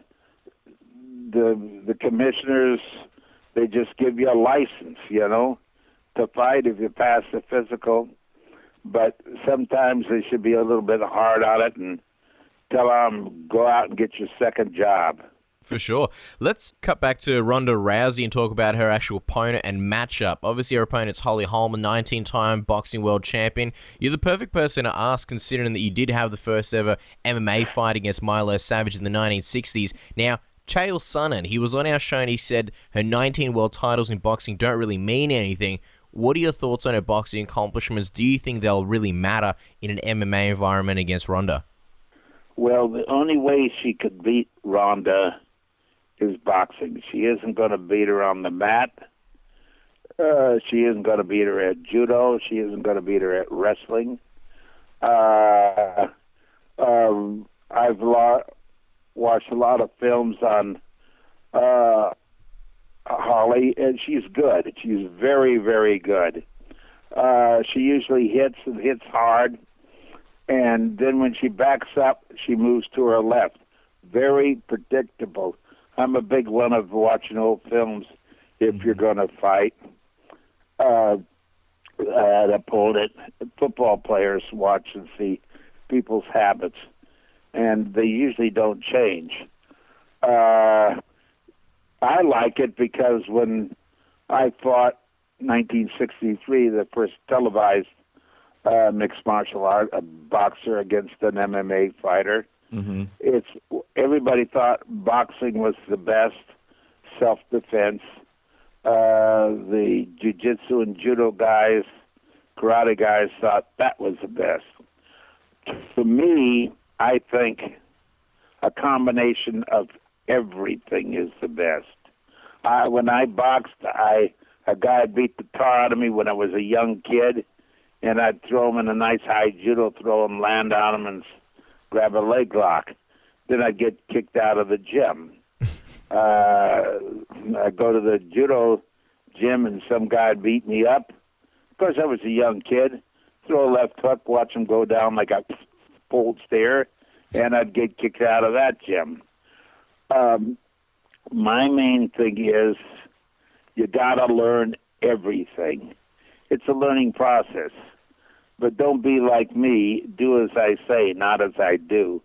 But that time, there wasn't accepted MMA where you could do a little bit of everything. And I think MMA is the ultimate contact sport.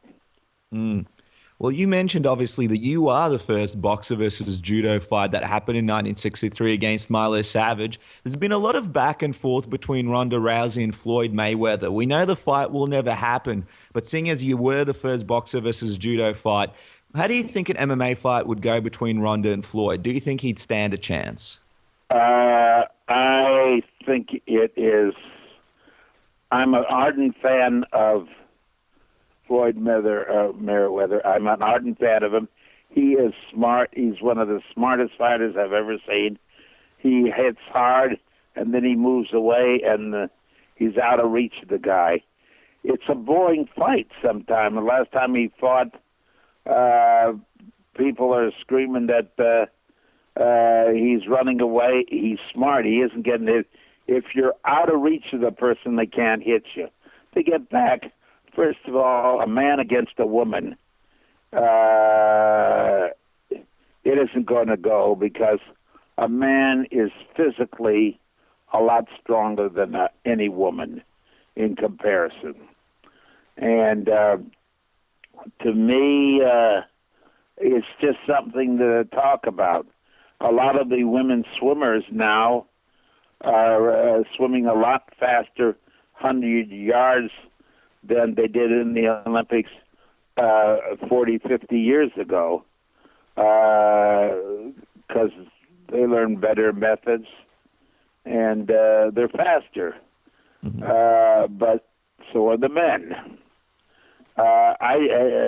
They had a tennis match between a woman and a man.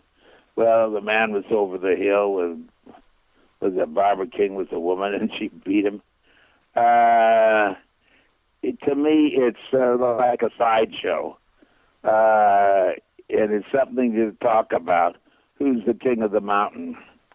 In the States here, there's a horse that won a Triple Crown in racing, and he's going against his filly that's undefeated, a woman, female horse, mare or whatever you call them.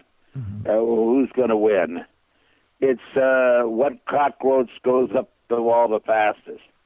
I don't think in a physical place, women, they got to be a big underdog. You get the best women basketball players in the world, and if they win against a mediocre basketball team of men, the men have got to win practically every time. So it's a handicap, you know. Right. No, I don't think I don't think it would ever happen. I think it would be bad. I personally like to see Ronda fight Cyborg, you know. But she's got to get over Holly Holmes first. And if Holly Holmes hits her and she could hurt her, cut her, Ronda is very good with the gloves. You know, maybe she's not in Holly's class for sure, but her other accolades is going to make her a winner. And she's devoted. I mean, you go into the gym and people want to talk to her and rub elbows. She doesn't even look at them. Why? Because she's working out. She is the most focused athlete I've ever seen in my life, and I've seen a lot of them in a lot of different sports. And they joke and they get on their cell phones and texts and everything. She goes, when she's working out boxing, and she's good at boxing, judo, grappling, whatever, it's total, she doesn't see you. You could be the famous movie star. She wouldn't even look at you. You know, she's doing her thing. And I wish all the people that trained with me could be that focused. Oh, that's what you got to do to be a champion. I just want to touch on Floyd. You know, we spoke about him just a second ago. You've been close to some of the best boxers of all the time, Gene. Guys like Muhammad Ali, and you sparred Sugar Ray Robinson. Now that his career's over, where does Mayweather rank for you as one of the best of all time? Because like you said, people aren't necessarily big fans of his style, saying it's not exciting. Do you think that plays into the argument? Well, Floyd, to me, is a good welterweight or fighter has ever lived. He's not as entertaining as Sugar Ray Robinson, Sugar Ray Leonard, but they both lost.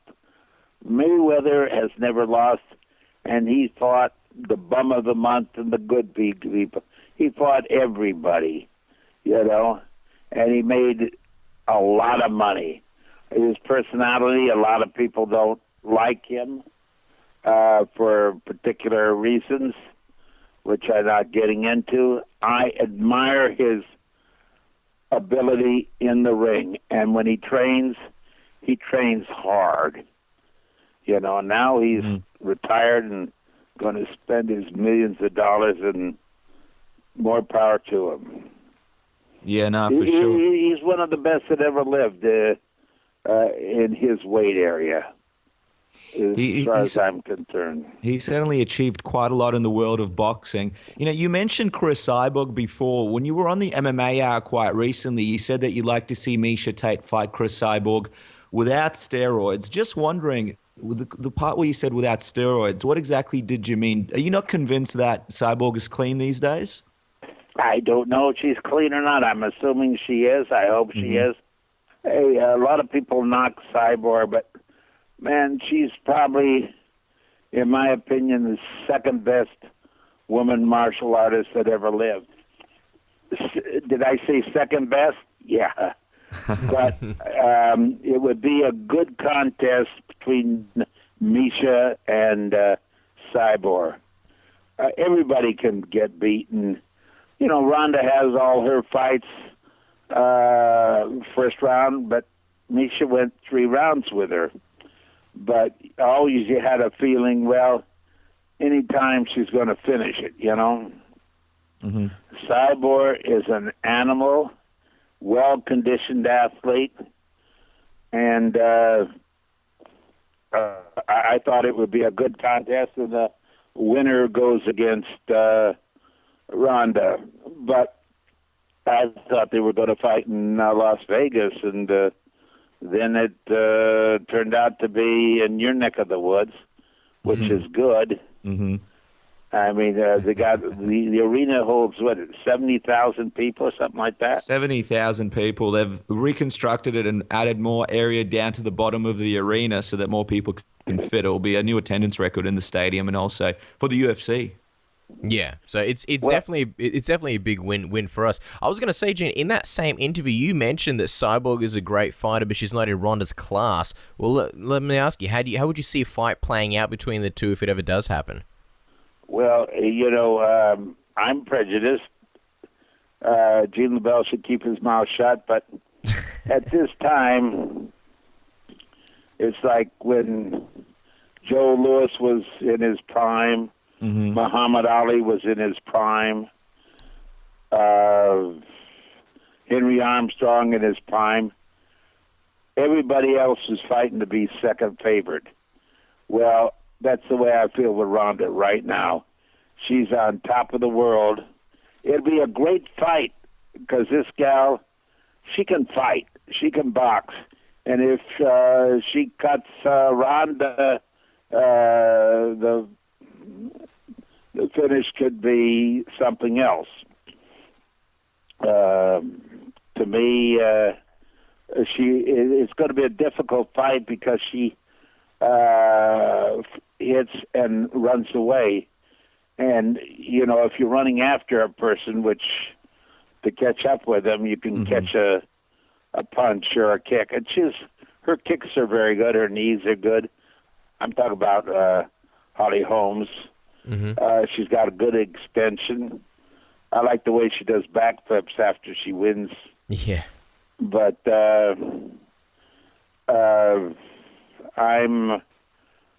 I think I know who will get their hand raised, in my opinion. But being immortal, I could be wrong. So you people in Australia better go and see who wins. This is history, you know. This is history. Sure. Gene, just one more question just before we let you go, just still in regards to the whole Ronda Rousey and Chris Cyborg situation. Just wondering, you know, given Ronda's potential advantages in that fight, what do you think of this stance that, you know, Ronda's sort of waiting for Chris Cyborg to come to her in her weight class? You know, do you think that's the correct thing to do, or do you think Ronda, you know, should go up to 140 and 145 and fight Cyborg there and make the super fight? The thing is, Dennis and Casper, why should she go up? She is the champion, 135. You know, let them come to her, to Rowdy Ronda. Let them come to her and then fight. I don't know if it'll ever take place. I'd like to see it as a fan take place because I like to see the best go against the best. But this Holly Holmes, she's a heck of a fighter, and you're going to see or your fans will see how good Ronda is with the gloves. She's a pretty decent fighter with the gloves on too. And but you make a mistake and it's all over with. Let's see what happens.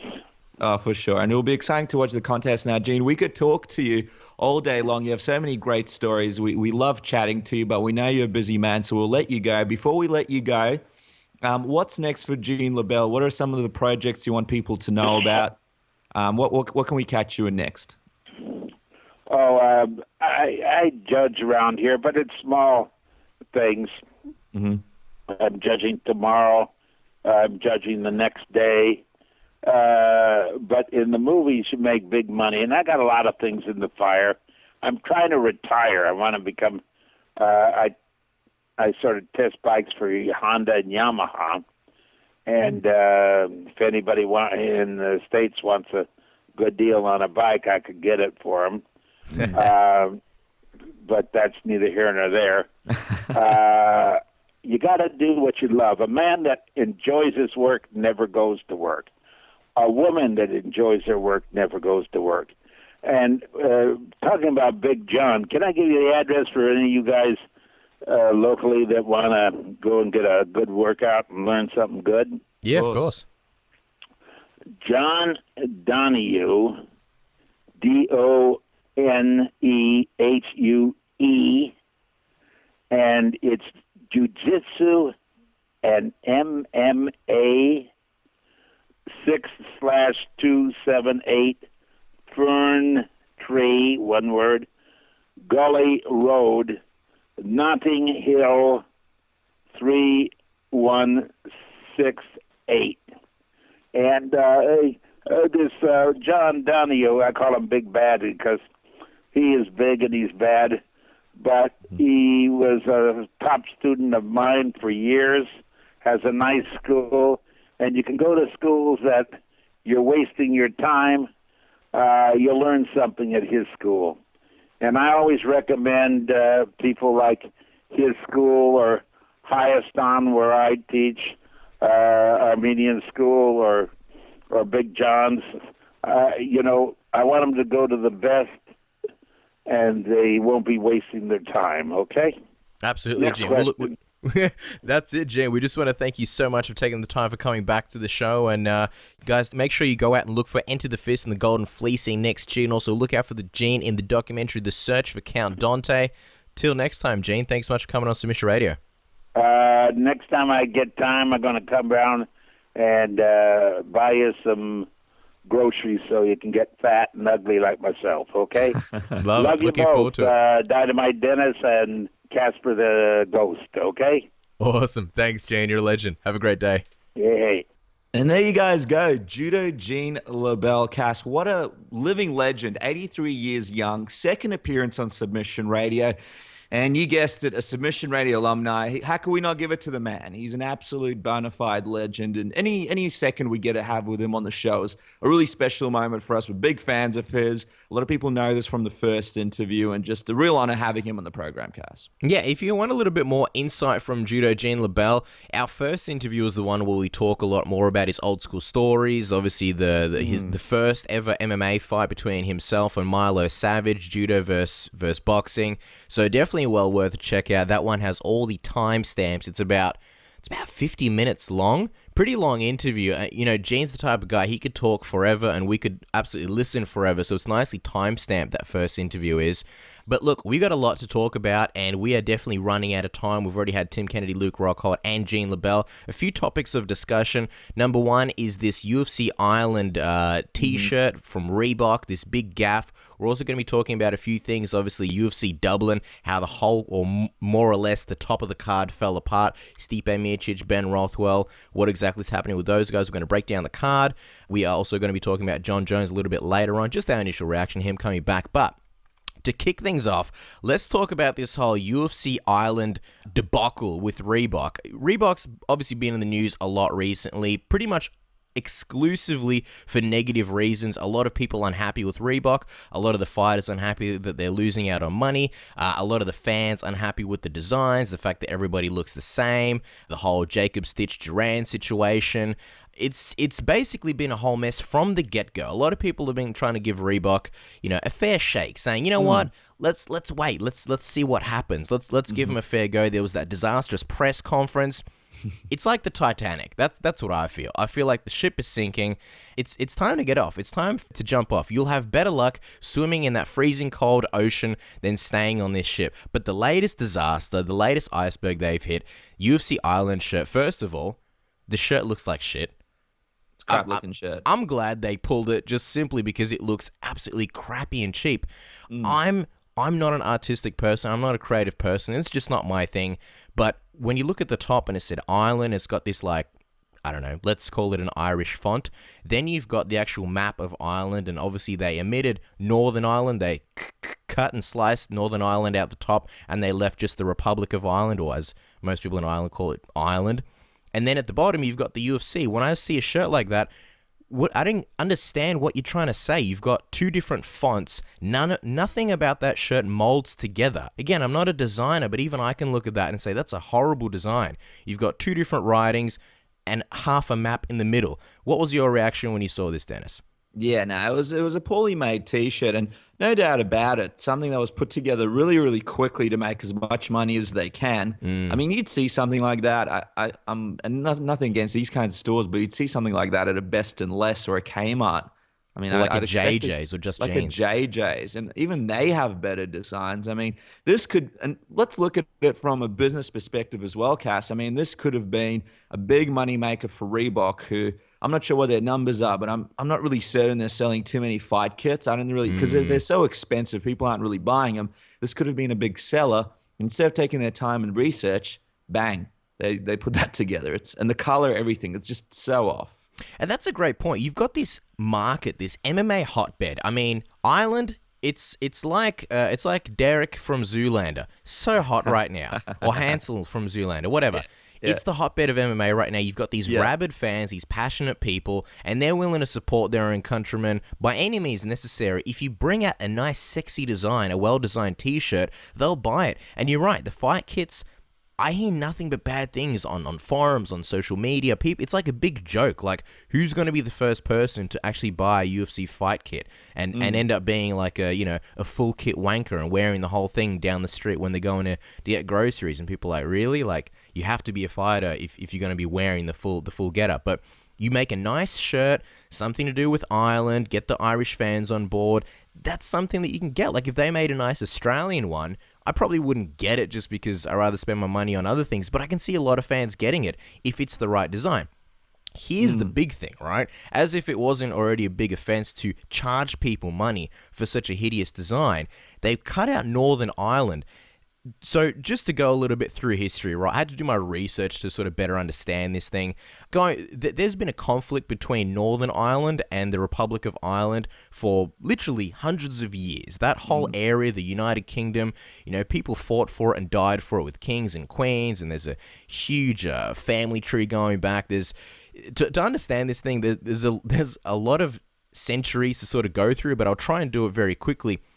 Northern Ireland and Ireland, they don't really get along too well. And to get to this point where they're two sort of separate entities, there's been a lot of lives lost and there's been a lot of casualties. Throughout the 1960s, all the way through to the 1990s, the late 90s, you had what was called the Troubles, right? Basically a big war. The people in Ireland basically wanted to go, hey, we want to be our own country. We want to be our own thing. We want to have nothing to do with the UK and the British government, which is, the UK being Scotland, Wales, England, and Northern Ireland. Then you had the top, Northern Ireland, which is where Norma Park is from, the capital being Belfast. Those guys are like, you know what?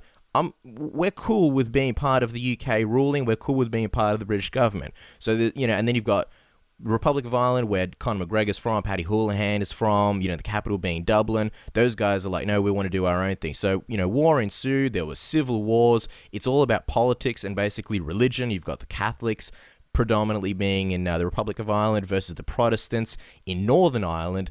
And essentially the gist of it, war. A lot of lives lost. Very serious topic, very serious subject. It's a very serious subject. I mean, to this, a lot of the violence took place in Northern Ireland, and to this day, in a way, the war rages on. I wouldn't really call it a war anymore. It's nowhere near as serious as it was, thanks to the, the Good Friday? In 1998, I think it was the Good Friday. I'm so all over it today, I can't remember. It's not the Good Friday embargo, but there was a ruling set. Basically, they voted in Northern Ireland, hey, do you want to be part of the British government or not? I believe it was like 51 or so % said yes, so they kept it that way, and that was pretty much the end. But to this day, there is still violence between Catholics and Protestants. There's still like half of Northern Ireland going, no, we want to be full part of Ireland. We want Ireland to be whole and all together and its own thing. And then the other half of Northern Ireland is like, no, we're happy to be part of British rule. So it's a big mess. So when you have this when you have this map of Ireland on a shirt, you cut out Northern Ireland, it's already going to piss people off. But in theory, Northern Ireland's part of the UK, so they may be okay with it, or at least 50% of Northern Ireland. But then you have this tagline, show your UFC territorial allegiance. And it's like, are you kidding me? You're asking people to pick a side. What are you doing, Reebok? Why are you starting shit? And, John Kavanagh, who just recently, I think in the past week, the whole gym, Straight Blast Gym, Ireland's, premier, that's the word I'm looking for, premier gym, is now sponsored by Reebok. And you had John Kavanagh posting all this stuff, singing high praises. Oh, it's not the octagon, it's the Reebok-tagon. It's not a boxing ring, it's the Reeboxing ring. All happy. You look at these photos, there's Reebok stuff everywhere. And John Kavanagh, man, he's a guy in Ireland, when he speaks, people listen. He's a very influential force, especially being the guy who, is the coach behind Conor McGregor and pretty much all the main Irish fighters. And then even his girlfriend is from Northern Ireland. He was furious. And he tweeted out, the shirt is gone by the end of the day, or SBG is out of here. And you got to imagine, Reebok would have been paying a lot of money to SBG. If you're a gym owner, and gyms struggle all the time, if you're a gym owner, you're getting all this kind of money from somewhere, you got to be loving it. And for the fact that John Kavanagh was willing to throw all that away because that's how offended he was, that sends a massive message. That's how bad it was. It was absolutely terrible, Cass, and just the lack of thought that went behind it just really astounds me. I mean, Reebok, worldwide titan when it comes to sports, and a huge company with a massive marketing department. You would have thought somebody would have picked it out, but the thing is, you have so much to work with. Like a great Conor McGregor quote, like, we're not here to take part, we're here to take over, or something like that. You put that on a t-shirt, you get the flag on there, somehow you get the UFC in the flag.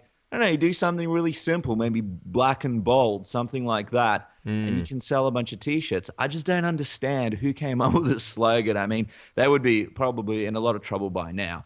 But it's just crazy because I know for a fact companies like Reebok, Nike, Adidas, a lot of scrutiny goes behind every product that goes out because they don't want to be liable to be sued and a whole bunch of stuff like that. So how this passed through just absolutely astounds me. And it doesn't help. There's been fighters who have had their names misspelt in fighter kits.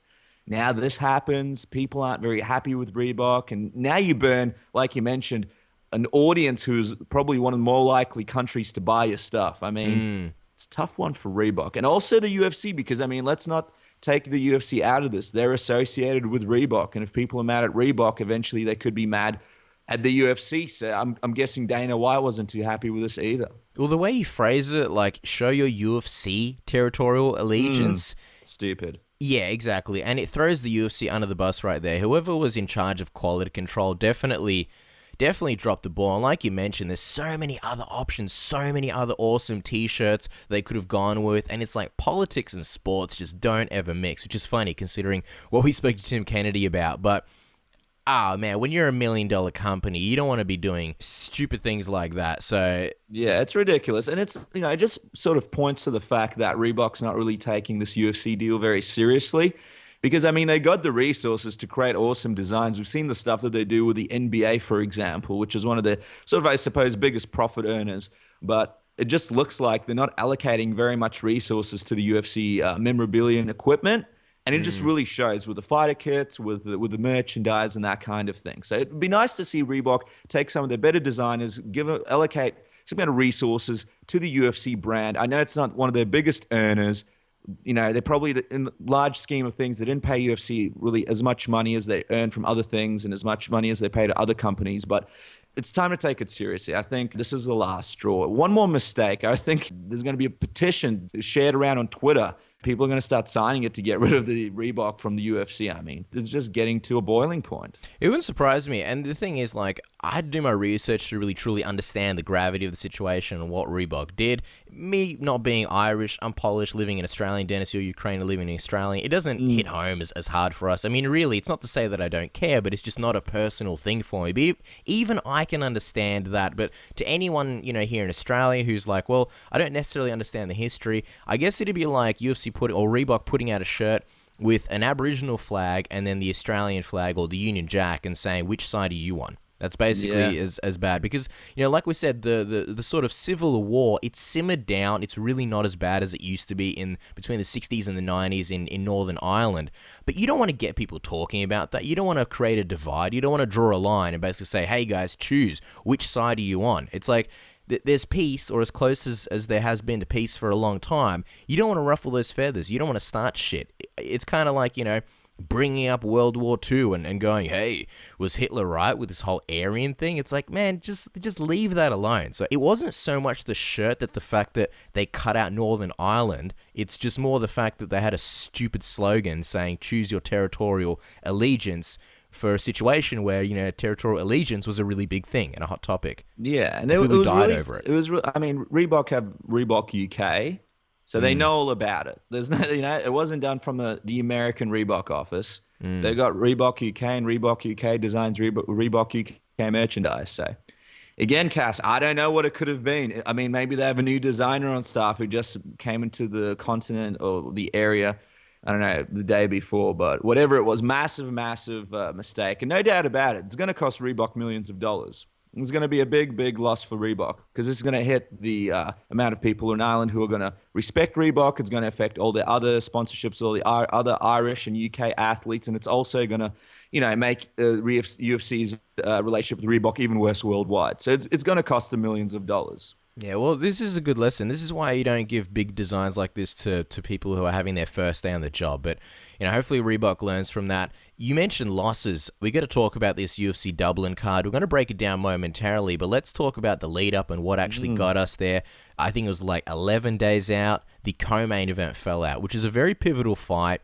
Not really relevant in terms of the place where the fight was. You had Stipe Miocic versus Ben Rothwell. There's nothing really tying, or was anything tying either fighter to Ireland or Dublin itself, but it was a very fun fight. When heavyweights fight, people tune in, people pay attention. Also, the way the heavyweight division is, everyone's one good win away from having, being next in line for a title shot. For that fight to fall out, very, very disappointing. What did you think, Dennis? Did you think the event was dead when this happened? It was dead for me, Cass. I mean, a lot of great fights on there, but internationally, apart from the people in Ireland who were going to go to the card, this was the fight that people were going to tune into the show for. They wanted to see who was going to get the next title shot, and after the title shot, that's already allocated. And Stipe, he was on our program, a few weeks ago.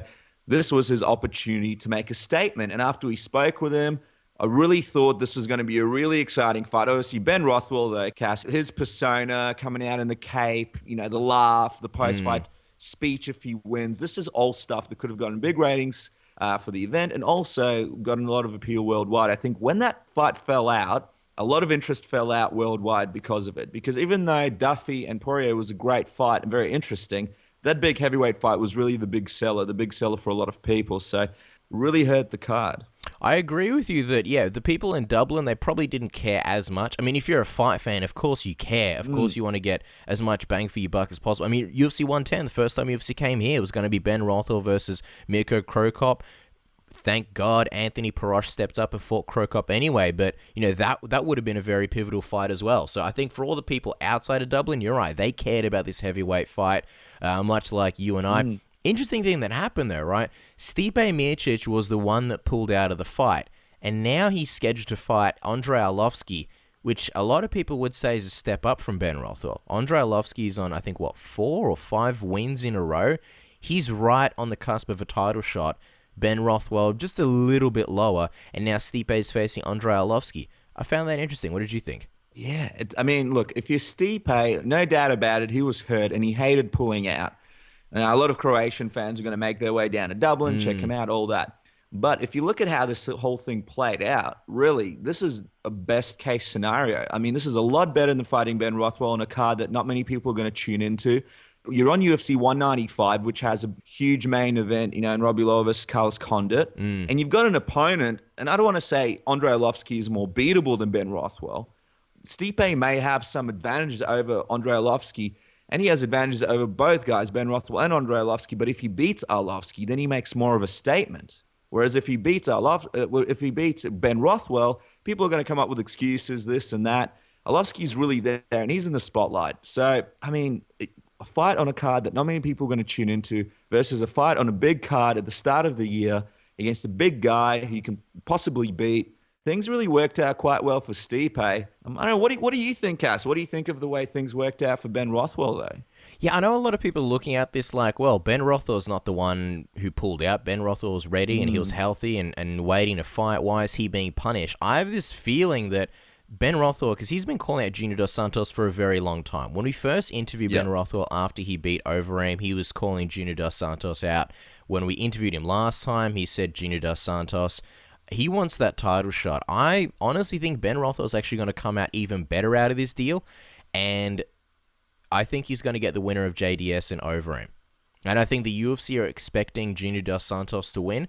Ben Rothwell is probably going to be facing Junior Dos Santos before another title shot, because I guess it depends how it plays out. I think, and it depends who the champion is. If Cain Velasquez beats Verdum, and then Junior beats Overeem, I don't think anyone wants to see Cain Velasquez versus Junior Dos Santos again, a fourth time. So then I think they'll give Junior Ben Rothwell to see if he can really compete for the title. And if he beats Ben Rothwell, then he's kind of at that level where it's like, all right, I guess we've got to give him another title shot. Whereas if Ben Rothwell wins, I know he's fought Cain Velasquez before and it was very one-sided, but again, that was many years ago, and I think at this point, you could argue that Ben has changed. He's on a good win streak, and he'll be deserving of a rematch for the title.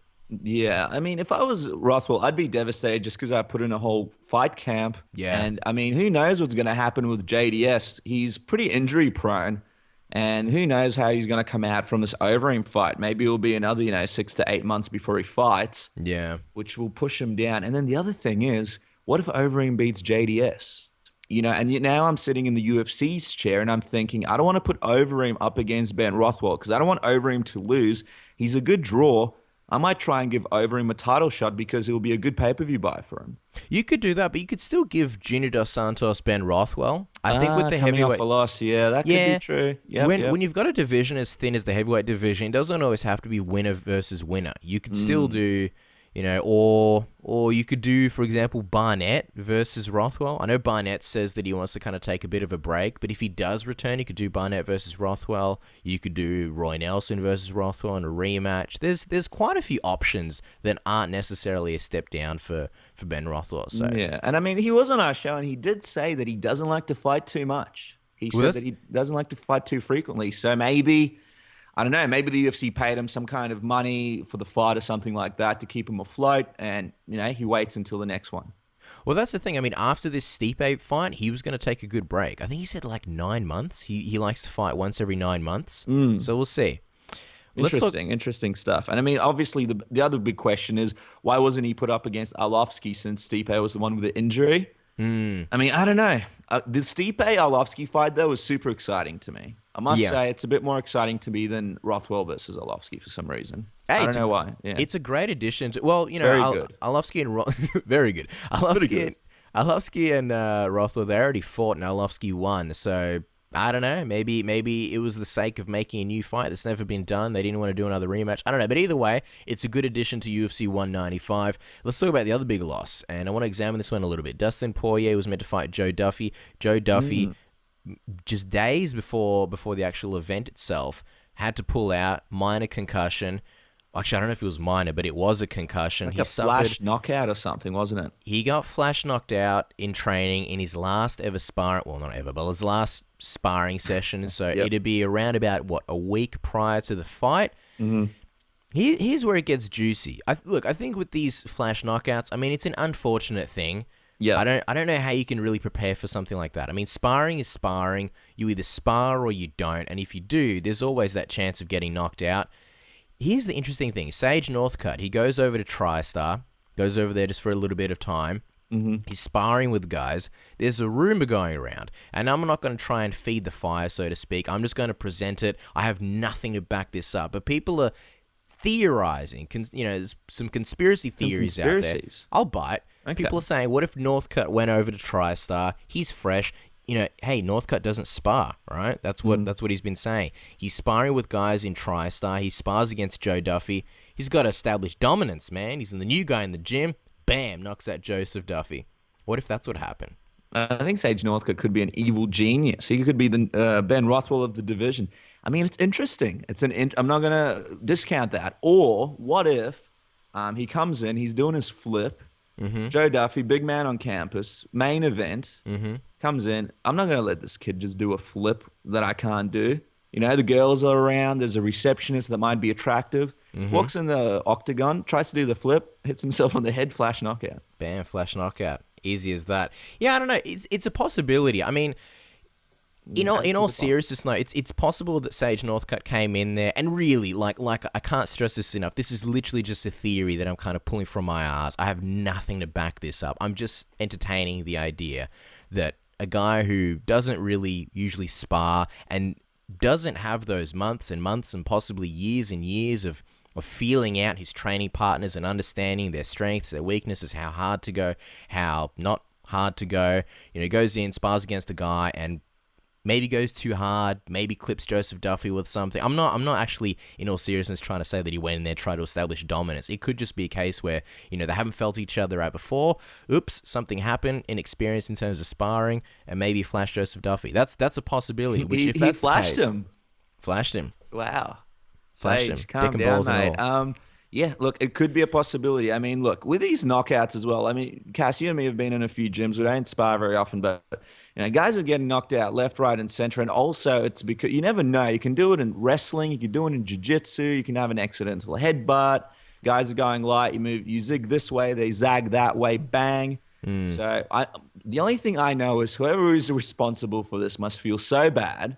Oh. And I think, Duffy and his camp are smart for not telling people who that person is, because that's a really kind of, respectful thing. It could be a really tough thing for someone to get over. So, and especially if it was Sage Northcutt, like this kid's got the world on his shoulders and he's always smiling. He's Mr. Nice Guy. If it somehow, if people found out that it was him who ruined the event, I mean, you think a lot of people traveled from Ireland for UFC 189. Imagine how many Irish would travel from Ireland just to get Sage Northcutt, Mr. America. They'd tear him apart, man. I mean, he's good, but I don't think he'd taken a whole country of people. But in saying I'd like to see him try. I would like to see him try. He'd probably shake everyone's hands while he's doing it. He'd be nice about it. Like he'd be, he's the type of guy that fights zombies but doesn't try and kill them. He just tries to push them far enough so that he can run away. And he apologizes even though these zombies are dead.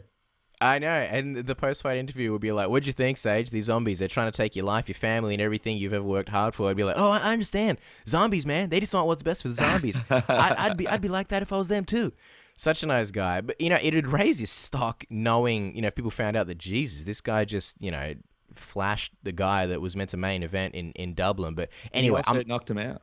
Yeah, I'm done entertaining that idea because it's probably mostly bullshit and it's literally just a theory. Yeah. Here's the other thing I want to discuss. Oh, before we get into that, Joe Duffy. I know a lot of people are saying, should have fought on. That's crazy. You can die if you got a concussion and let's say he fought Dustin Poirier with a concussion. Dustin, for whatever reason, knocked him out, which was a realistic possibility. You can die from that. It's not called double concussion syndrome, but I'm just going to call that for the sake of it. When you've got a concussion, your brain swells. There's a lot of fluid. I don't know. I'm not a doctor. I just pretend to be one. There's a lot of your brain swells basically. Yeah, it can't swell too much because your skull won't allow it to expand beyond a certain size. So if you get another concussion, it's like a sponge with just way too much liquid in it, and people die from it. It's actually very common. So for sure. And even if he didn't die, and even if he went in there, and even if he beat Dustin, if he got some more shots to his head after getting a concussion, then that's when the actual damage happens, and that's irreversible. And then down the track, it's going to affect him when he retires from fighting. So not worth it whatsoever. There's no safe way to go about it. But here's the other question. Dustin Poirier, right? He wasn't injured. He was okay. Would he flash Joseph Duffy? Would he flash? Oh, I don't doubt it, man. He's a flasher at heart. He's been flashing dudes since coming back to the lightweight division. But the question is, should he have fought? Should he have taken a guy on short notice? Norman Park was the guy that he was apparently offered. He turned that fight down. Benson Henderson, he threw his hat in there. A bunch of people apparently, but Dustin was only told about Norman Park. So you can face Norman Park in the main event. What do you think about this? Should Dustin have taken the fight, or was it the smart thing to do? You know, I guess there's two trains of thoughts. There's the whole thing where, like, you've done the work and you've done the training camp, and at the end of the day, no matter who you fight, you should have confidence that you can beat anybody. And Norman Park is a bit of a step down from Joseph Duffy. He, possesses some other problems because he's a good wrestler / judo guy. But I'm sort of in that firm opinion that if you've done the camp, you've done the work, and you've got belief in yourself, why not jump in there, do the fight, make the money? It's good for your career to keep fighting on, unless you're worried that you can't beat the guy. Well, if you think you can't beat the guy, then why are you fighting? You should have the belief that you can beat anybody. And in my opinion, Park was not a step up from Duffy whatsoever. I think he was a step down. So at the end of the day, it was his decision. But I feel like maybe he should have stayed on that card just because the co-main event was pulled and it was such a pivotal fight. I mean, it would have sort of saved the card a little bit. That's my opinion. What do you reckon, Cass?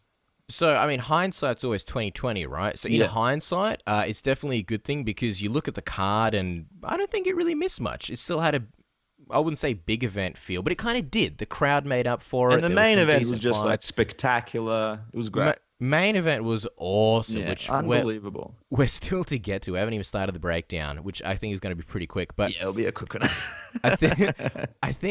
I think the sport has evolved past the days of Chuck Liddell's and the early days of the UFC, where it was all about who's the toughest, and that's really what it was all about. I think back in the day, a lot of people just fought to prove something, and it was almost like, I don't want to say a bonus to get paid, but I think now it's more about the business side of things. Now it's is this feasible? Will I get paid enough? Is this a smart business decision? I mean, people are smartening up. Back in the day, you didn't really necessarily have those options. I mean, you just got thrown in there. Yeah, exactly. And I think even back in the day, there just wasn't that business sense. I mean, even of having a manager and sponsors and things like that, yeah, they were there, but they weren't necessarily the first thing. It was, look, I'm a fighter. I'm here to be tough. I'm here to win the championship. Now, people are entering the sport that don't necessarily have the goals of winning the championship. Now it's about, I want to have a good career. I need money. People are realizing that a lot of fighters, they retire and they have absolutely nothing to show for it, especially monetary-wise, and they have to take other jobs and find other ways to provide for themselves. So it's a business now. I think Dustin Poirier made the right decision. Two things that I take away from his decision. One, he didn't have the self-belief that he would beat Norman Park, which there's nothing wrong with. I mean, if you're spending, I think he took 10 weeks for this training camp, and you're training for a specific guy with a specific skill set in Joseph Duffy, Norman Park, you mentioned it very well. He's got different challenges. He's not as dangerous in the striking. I think it's possible that Dustin Poirier could have knocked him out. Then again, it's also possible that that Norman Park could have taken him down and sat at him for 3 rounds. I think if you don't have that belief in yourself, that's fine, especially because with Dustin Poirier, he recently got knocked out by Conor McGregor, and I think that was very devastating for his career. People still remember that, but he's sort of got an excuse in the sense that he was a featherweight, he was cutting a lot of weight, and he's rejuvenated himself at lightweight. The other thing that I take away from, and obviously, another loss would be devastating. The other thing that I take away from it is that Dustin Poirier cares more about, I wouldn't necessarily say his legacy, but his ranking in the lightweight division and climbing that ladder possibly to a title shot than he cares about money. I have no doubt in my mind that had he taken an opponent on short notice, he would have gotten extra money, a backroom bonus from the UFC. How much? I don't know. Could be a few thousand, could be a few 100,000. $1 billion? Is that a stretch? Probably. A house in the Caymans with a jet ski. Yeah, exactly. And a little cabana boy who cleans the pool. And he's like, yes, Mr. Poirier. He probably would have gotten a decent amount of money. I don't know how much, but something that would have helped him and his family. To me, Dustin Poirier, he's not about the quick fix. He's not about that quick money. He wants to climb the ladder and he wants to do what's best for his career, which is beat the guy that he trained for 10 weeks. I have no problems with that, because really, you save the card. Okay, maybe you win, and maybe you're held up as the hero, and that's great. Really though, I think it can be forgettable. I'm not trying to say that the UFC is not loyal or that they'll forget about it, but really, I mean, great example is Rick Story. He was meant to fight Nate Marquardt. Disaster. Nate Marquardt got pulled, I think, the day before or the day of the fight. In comes Charlie Brenneman, dominates Rick Story for 3 rounds, absolutely out-wrestles him. Where's Charlie Brenneman now? The guy's gone through multiple weight classes. He's not in the UFC anymore. And Rick Story, he's never looked the same. Or at least not in terms of his career. You know, it took so much wind out of his sails. And, you know, I don't... When I say that Dustin Poirier didn't have the confidence to beat Norman Park, I'm not having a dig at him. That's absolutely fine. It's not, even to say that he didn't have the confidence, I think he's smart enough to realize that anything can happen. You know, you got to realize Dustin's coming from America. He's in Dublin. For the last X amount of weeks or months, he's had his training partners, his coaches, all giving him, you know, tips. They're drilling things for Joseph Duffy. They're looking at different ways that Joseph Duffy fights. They're watching film and everything. You know, if he wants to train with one of his partners, hey, listen, Joseph Duffy does this. Let's drill this move. He can do that. You go over to Ireland, you're there with like, what, 2, 3, 4, however many people. Surely you don't have all your training partners there. You've got a limited, you know, skeleton crew with you. You can't be like, hey, Steve, let's drill this move because Norman Park does it. Nope, sorry. You got to find someone there, maybe train with some local guy. You've got maybe you and your coach. You may not have access to all of Norman Park's fights. Anything can happen. You don't want to get the upset. I'm 100% fine with Dustin Poirier pulling out. And I want to see him versus Joseph Duffy, and there's a good chance they're going to rebook that. So I'm totally interesting one. And I mean, the other thing, look, I find it weird, but it's a different thing, and it's a different approach. I mean, I watched Fightville, the documentary on Dustin's life, and I don't think he's really the type of guy to pull out of a fight. So there's just so many other factors, like his coaches telling him it's the wrong decision. It could come down to a bunch of people, but at the end of the day, it's not fair to be harsh on someone for not taking the fight that was scheduled to do so. It's totally his opinion, and I'm hoping this fight gets booked soon so that his training camp doesn't go to waste. But I don't know how long you have to wait after a flash knockout. Could be a little bit of time. So interesting to see what happens, Cass. Well, let's break down this card, man. Where are we starting? What's the first fight that we're going to be talking? And I will say I didn't actually watch majority of the prelims. I only watched a little bit of the Cathal Pendred fight. I believe that's one of the ones we're talking about. So we're going to skip through most of the prelims and talk about the main card. What are we kicking it off with, Dennis? Yeah, let's kick it off just with talking about Aisling Daly. Obviously someone that was in the Ultimate Fighter, somebody who didn't really get their chance to be on the stage in Ireland. And this is her chance to walk out, you know, to a home crowd. And it was just an unbelievable reception. As she was walking out, the crowd was singing along to her entrance song. They just wouldn't stop. I mean, unbelievable crowd in Ireland. One of the best crowds I've ever seen when it comes to fighting. And then afterwards, when she won her fight, the place just went crazy. I thought if the roof could come off, if the place goes crazy, then that roof would be levitating when she won. It was an absolutely wonderful moment.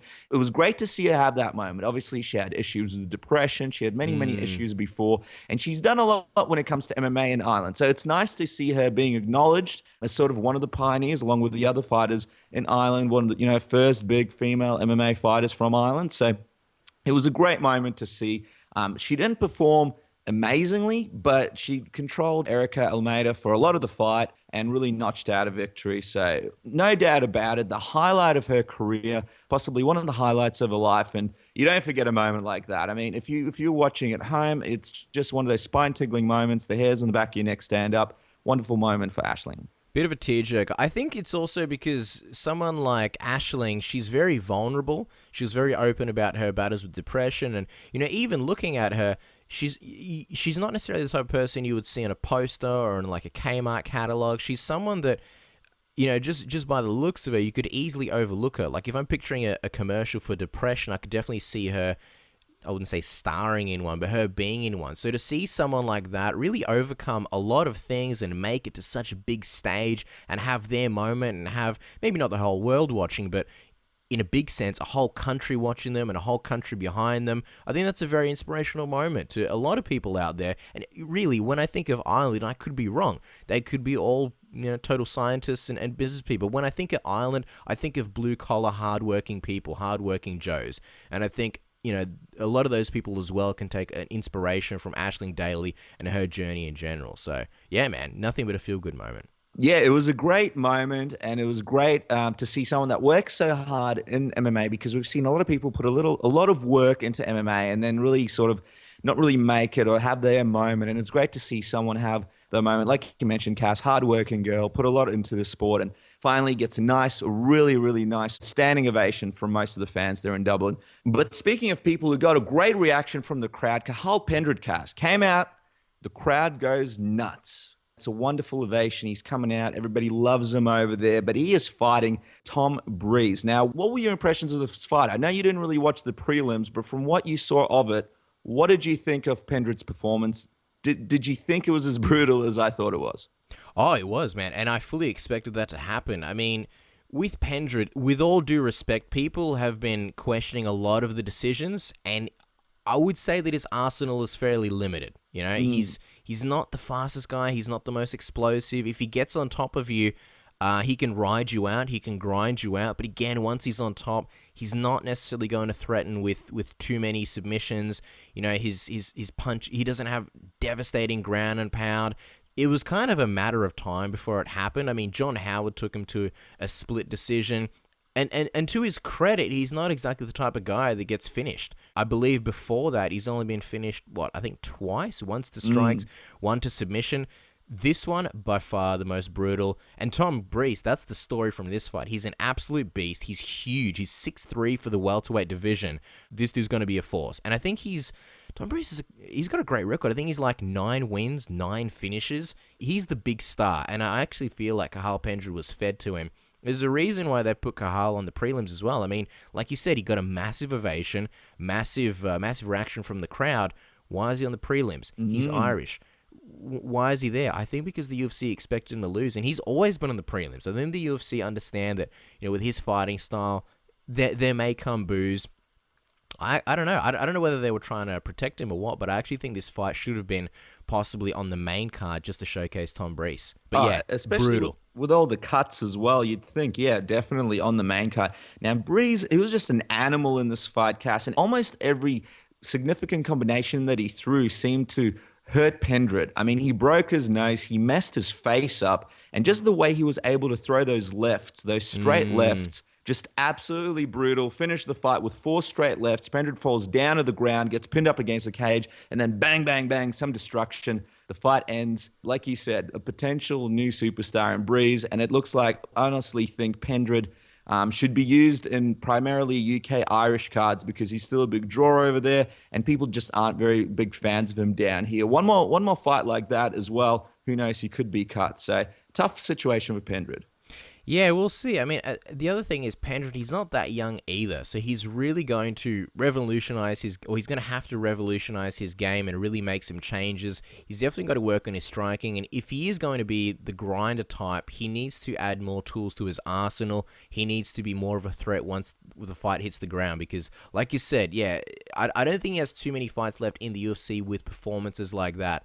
But yeah, again, this is a really tough fight for him. I really didn't see him winning either way. Now, Cass, kicking off the main card, Neil Seery versus John Delos Reis. This was going to be a real barn burner, and it lived up to it. Now, both guys are Brazilian Jiu-Jitsu purple belts, Cass, but it looked like an absolute war out there. Seery loves the guillotine, and he attempted it early on in the first round, but didn't work out. Seery just really seemed like he threw the better combinations in this one, and his corner asked him to sort of go back to straight boxing in the second round, throw some combinations. Delos had some really, really good luck with getting Seery down. A lot of Seery's takedowns were reversed, but in the end of the fight, at the end of the second, he was able to lock in the guillotine. Now, Delos tried to pick Seery up for that slam when Seery had the guillotine in place, and when Delos got his head up, I really believe that's when Seery cinched in that guillotine perfectly. When it came down, it was just picture perfect, bang, bang, submission win for Seery. Everyone goes crazy. What did you think about seeing a guy like Seery win? I mean, he got a standing ovation from the crowd, guys like Conor McGregor and Gunnar Nelson in the crowd, and he's got 4 kids, one of those hard-working Irish guys, gets his moment on the card. But that's the crazy thing. He's got a full-time job, and he's not exactly a young guy. He admitted himself. He's He's not necessarily going to prove that he's the best. He's just there to take fights. I think he understands that his time in the sport is limited, and he just wants to make as much money and have as many big fights as possible, get as many wins as possible before he exits the sport.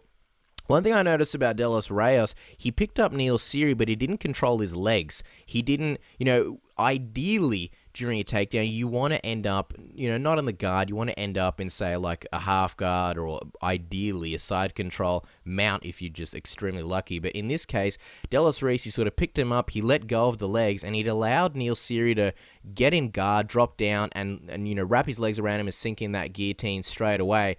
And like you mentioned, Neil Seery went for it, I think at least once, maybe twice earlier on. De Los Rios got out of it.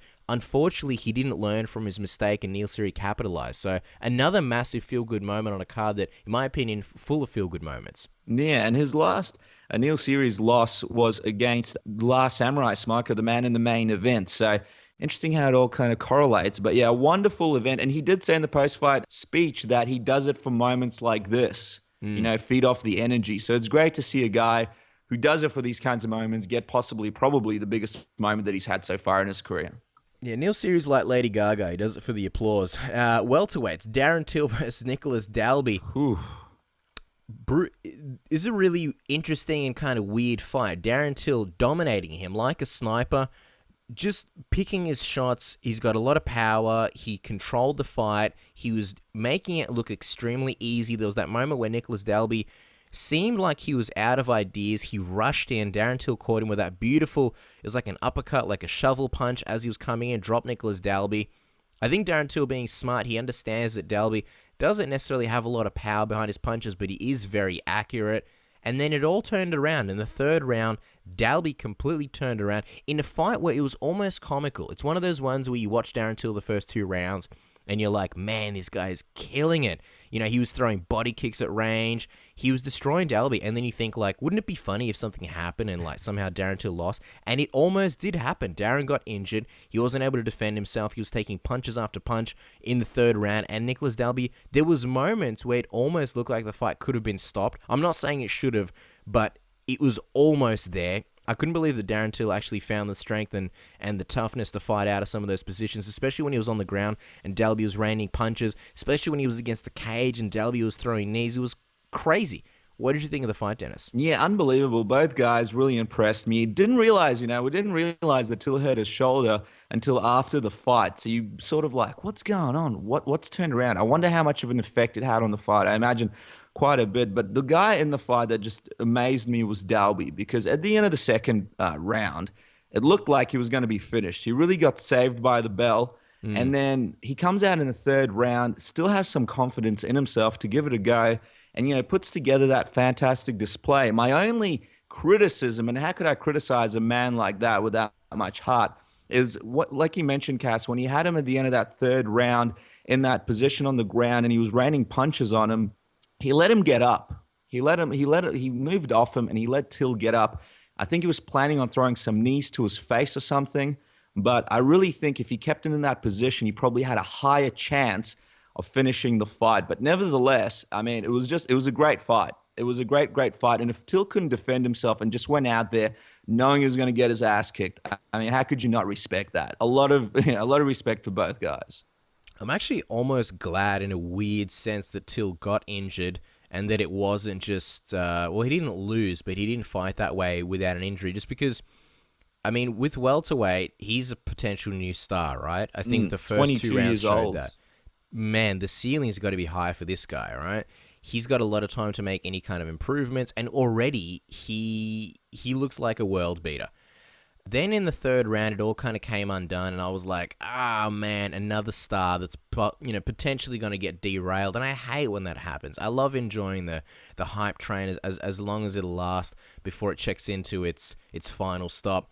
Then you find out, he was injured, and it's like, it's kind of a good thing, because he's got that excuse. People won't necessarily hold it against him. People won't say, Darren Till, he got derailed. The hype train was all bullshit and fake. He's got a legitimate injury. His left shoulder, I think it was the left shoulder popped out. And in the end, it was a great war anyway. The other thing I was going to say, the decision, I completely agree with it. Darren Till easily won the first round, easily won the second round. I don't think either one of those were 10-8s. The third round, however, given how close it was to being finished, I completely gave that round to Dalby 10-8. And I'm sort of sitting there thinking like, in theory, Darren Till should still win.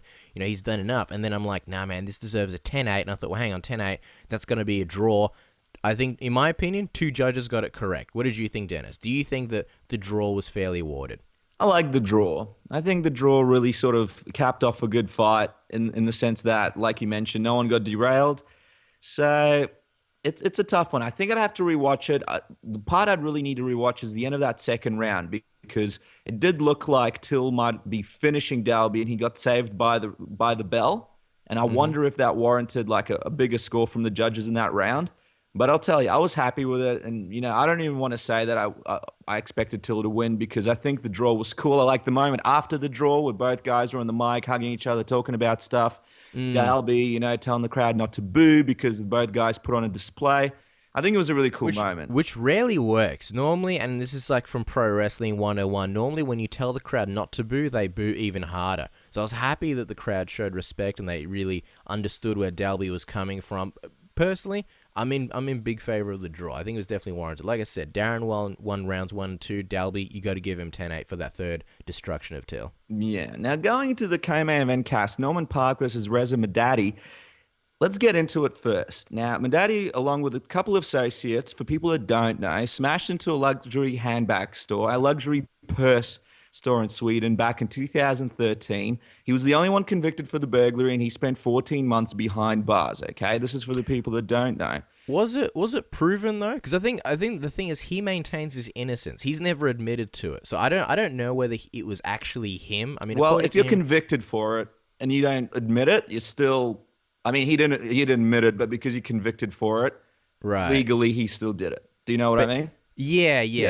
But he might have not done it. And that's the other thing. I don't really want to get into it because we're not lawyers, but he was the only one convicted for the burglary. There were a couple of other associates. It seems like he didn't want to rat on other people. Was the only guy that took it on his chin. Maybe he was the only guy that was sort of caught somehow. Didn't want to give anyone away, and all the blame went onto him in that regard. But I don't know what happened. He seems like a good guy, so I don't know. Those purses. But anyway, those purses are good, man. I could use a couple of European handbags myself now.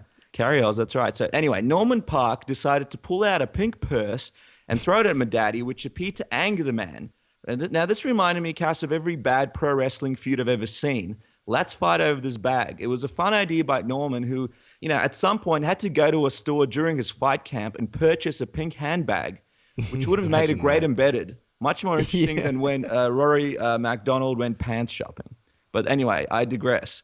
Now, because of this, the Submission Radio marketing team came up with some dad jokes about the difficult situation. I'll quickly rattle off a couple of them. They're really, really lame, and I want everybody to prepare themselves, okay? Here we go. Now, Casper, after the incident, things between Park and Madidi got a bit personal. Ah, I see what you did there. Very good. Very good. Number 2.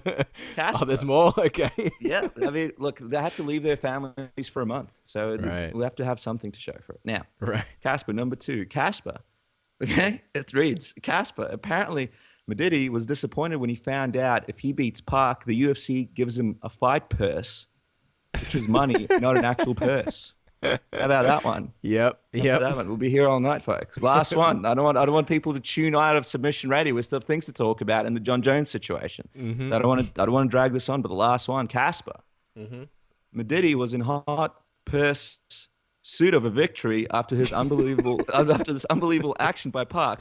So bang, bang, there they are, some dad jokes about the whole situation. But in all seriousness, before we get into this conversation, Cass, this actually reminded me about a little situation you and myself had on King's Cross in Sydney. Casper and some other people and myself barely escaped with our lives from a manic prostitute who wasn't too happy with you, Cass. They apparently, and why this reminded me of this, because apparently the King's Cross prostitutes like to put bricks in their purses and beat people up. Casper, what exactly happened? Tell the good people in Radio Land. Yeah, we got told about this by the cab driver. It was I don't know, some minority cab driver, and he was telling us in like some crazy accent about how the prostitutes, like you said, a lot of them are trannies, and a lot of them, I guess they cop abuse from people. So they have handbags and they have bricks in their handbags. So normally someone hits you with a handbag, it's like whatever. But you know, when the King's Cross hookers hit you, they mean business. Flash knockouts all around, brick to the face. It's not just a handbag. Another Joseph Duffy conspiracy. Yeah, exactly. Was Joseph Duffy hanging out with hookers in King's Cross? Secrets. Probably not. So yeah, we get out of the cab. I don't know. We're like half cut. You know, we're on King's Cross. There's no one sober in King's Cross. We're walking around. It's like, I don't know, Saturday night or something. I believe it was a UFC trip actually. Before we were like covering the sport, when we were just fans. I think maybe UFC 110 or maybe Campman versus Alvarez. I don't know. One of those ones for sure. And we're walking down the street, and I don't know, we turn around, boom, there's some homeless guy getting beat up by a prostitute. I don't think it was a tranny. I think it was an actual female. And yeah, getting hit over and over again by you know, purse with a brick in it, allegedly. And I remember this homeless guy's reaction. He was kind of laughing. It was like, you know, that meme of dude from Lord of the Rings where it's like, you have no power here. It was one of those moments. He's just kind of like taking it, blocking it with one arm, you know, sitting in the gutter, had some kind of beverage, probably alcoholic. So my first reaction is, man, this is gold. Whip out my phone and I start recording. But I think before that, I was talking to a girl who, like a bystander. I was just like, oh yeah, some chick. And I think she was explaining the situation. I think what she said was, oh, he hit her or something like that. I said, oh yeah, what a dick. Or, you know, he deserves it. What I didn't realize, this girl that I was speaking to was the prostitute's daughter. Right? How's that? The plot thickens. The plot thickens immensely. What is that? What is that? Hooking with your mum? What's going on there? Or was it like visit mum at work day? You going out, mum's hooking, chilling out, maybe dropping off like a bagged lunch. Here you go, mum, just in case you get hungry. Jesus Christ. I shouldn't rag on it because, you know, some people have these lives and, you know, we live good lives. I shouldn't, you know, try and look down on anyone. But anyway, and then the prostitute sees me recording. She's like, are you recording? Almost goes berserk. Almost takes my head clean off. Right? But it was the daughter who saved the day and convinced her mum that I was a good bloke.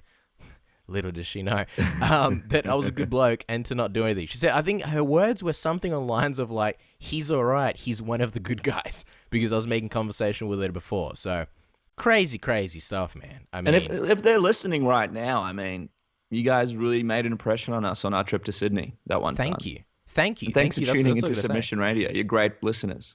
Thank you for saving my life, daughter of said hooker. And, you know, in regards to your dad jokes, I think you know who takes the cake? MMA Roasted. I saw MMA Roasted, friends of ours, put up a tweet.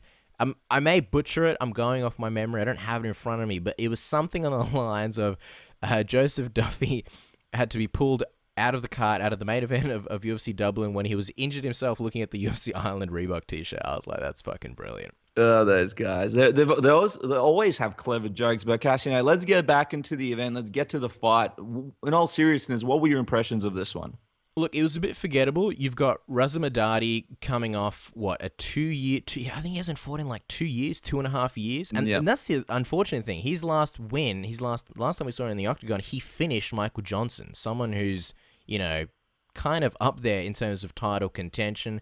There was no way this guy was going to look in form. I mean, when you take that much of a layoff, there's got to be some ring rust. Cardio's always going to be a question. Can you go the full 3 rounds?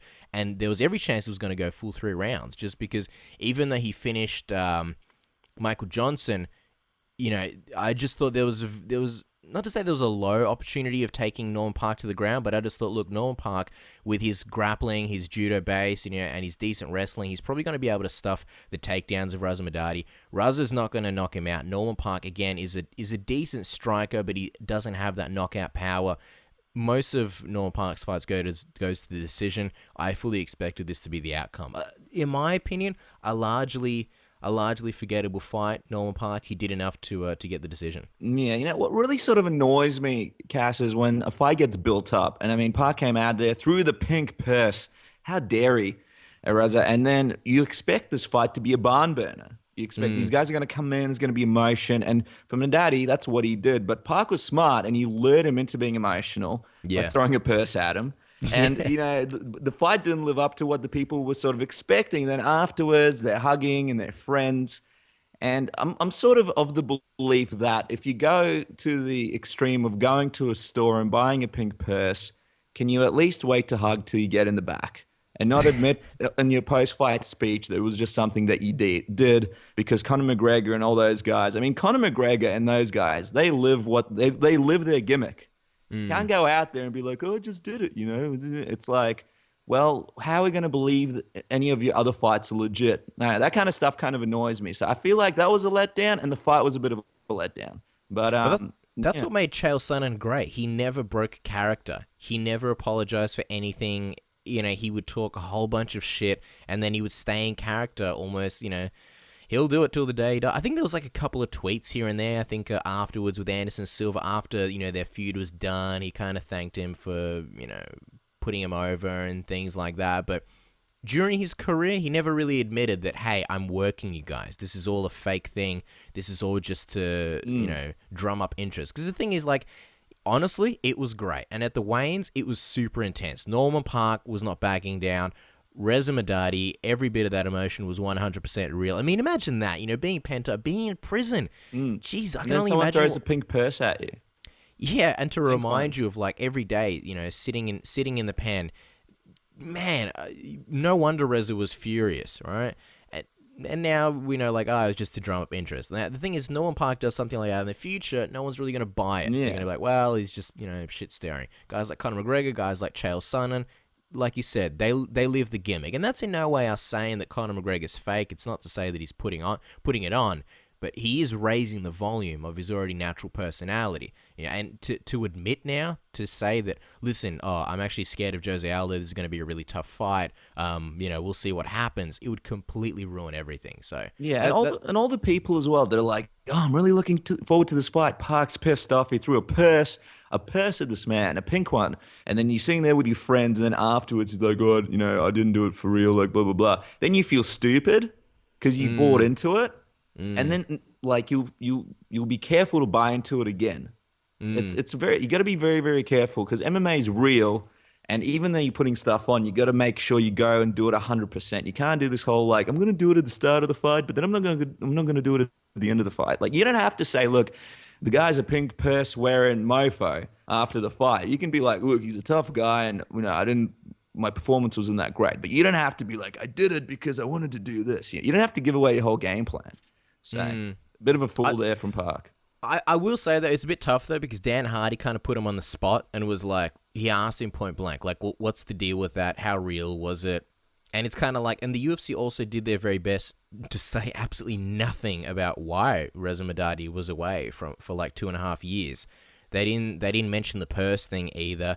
So it's kind of like, what does Norman Park say? Is he like, oh yeah, he's a bandit, he's a fool, he deserves to be back in prison or something? So I don't know. Maybe have a word to Dan Hardy next time. Be like, Dan, don't ask me these tough questions. Yeah, I know. He should have said something like, next time I'll throw a black purse at him because he's a tough son of a bitch.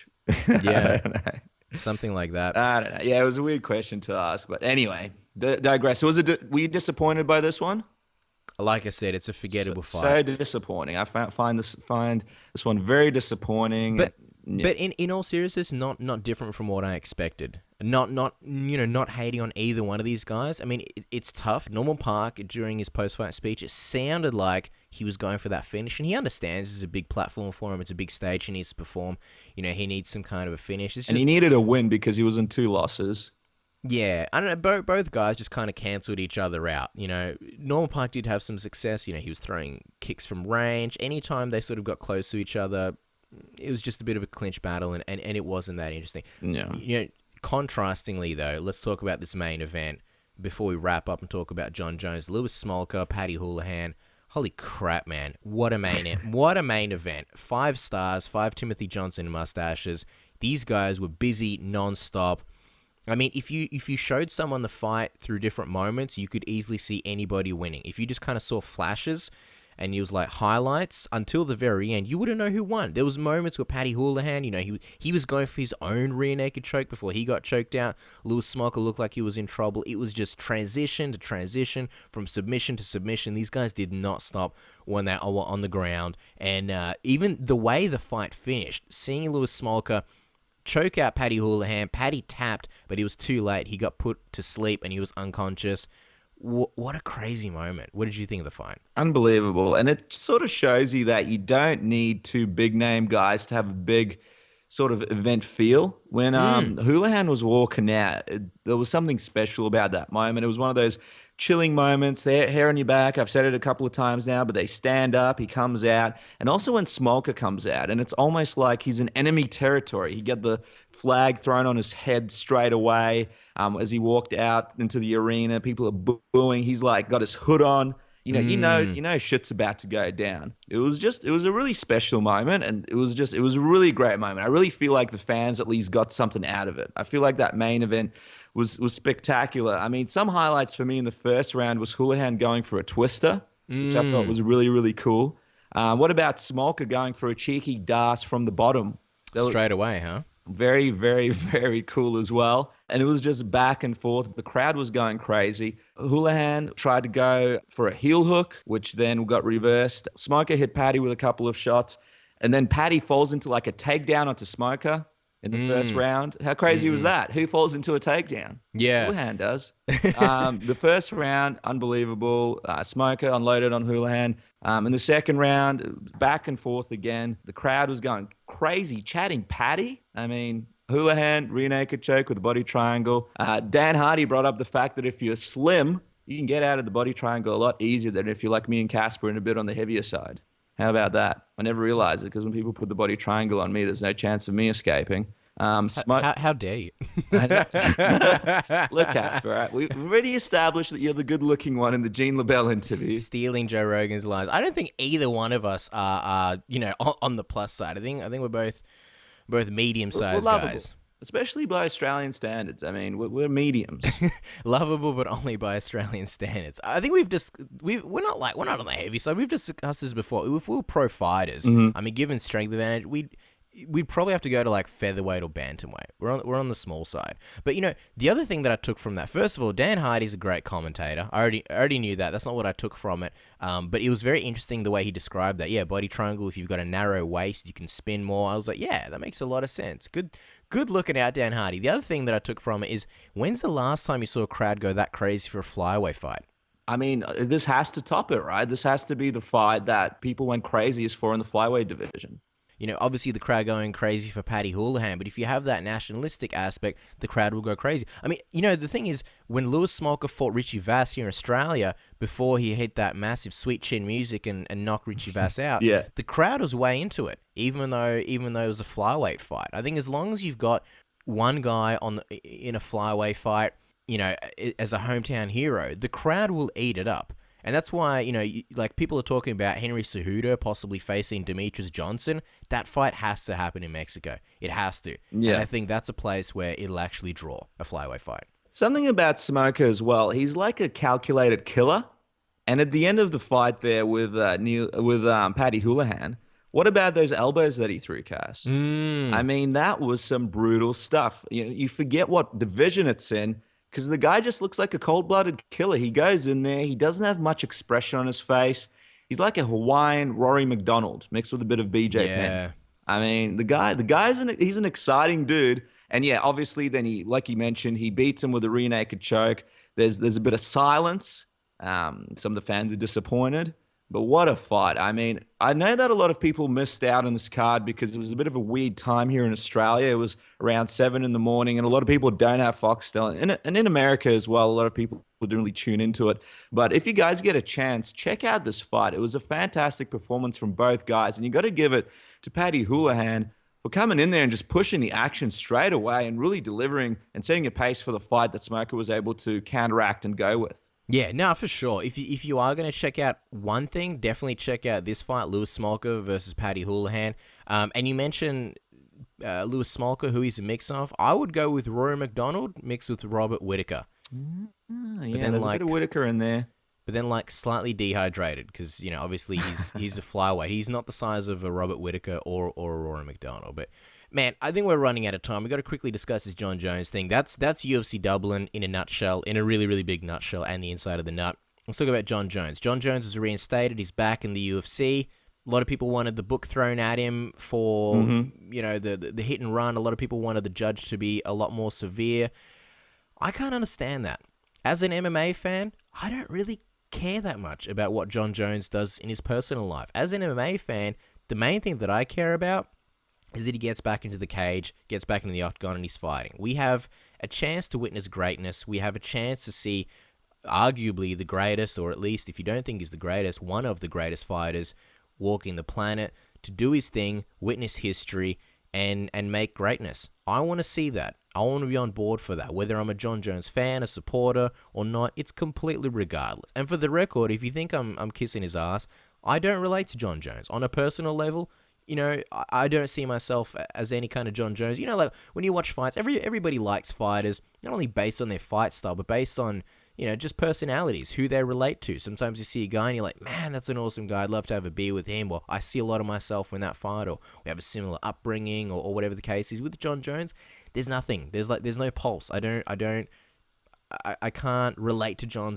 Jones in any way. I don't agree with a lot of the things he does. But as a fighter, I respect the absolute hell out of him. He's not my favorite guy, but I will always tune in to watch Jon Jones fight because we're literally witnessing greatness in the making. So I can't really understand a lot of the people that wanted Jon Jones suspended for longer or wanted to see him go to jail. Like, it'd be a different story if he raped someone or if he killed someone. Like, those are things that I find disgusting and deplorable. Or if he hit a woman, you know, I'd be more on the side of like, yeah, screw this guy, put him in jail.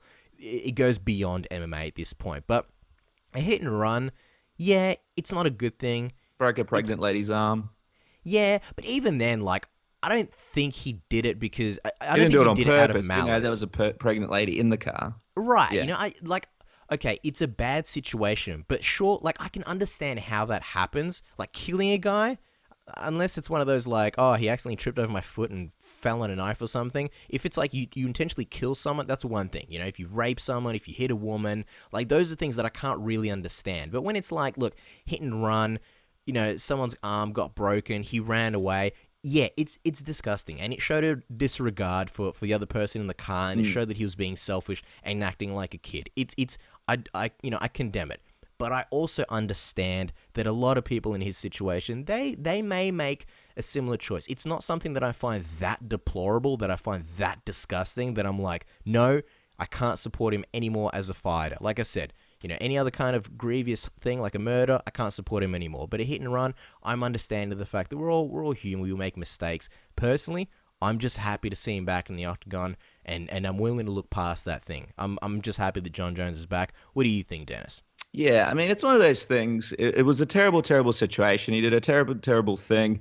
And but I'm not one of those guys that wants to wish bad for anybody. I sort of want everybody to be happy. I want everybody to be good, and I don't want to see anybody do badly. I think the reason why, though, a lot of people are pissed off about this situation in a lot of ways is this whole Nick Diaz situation.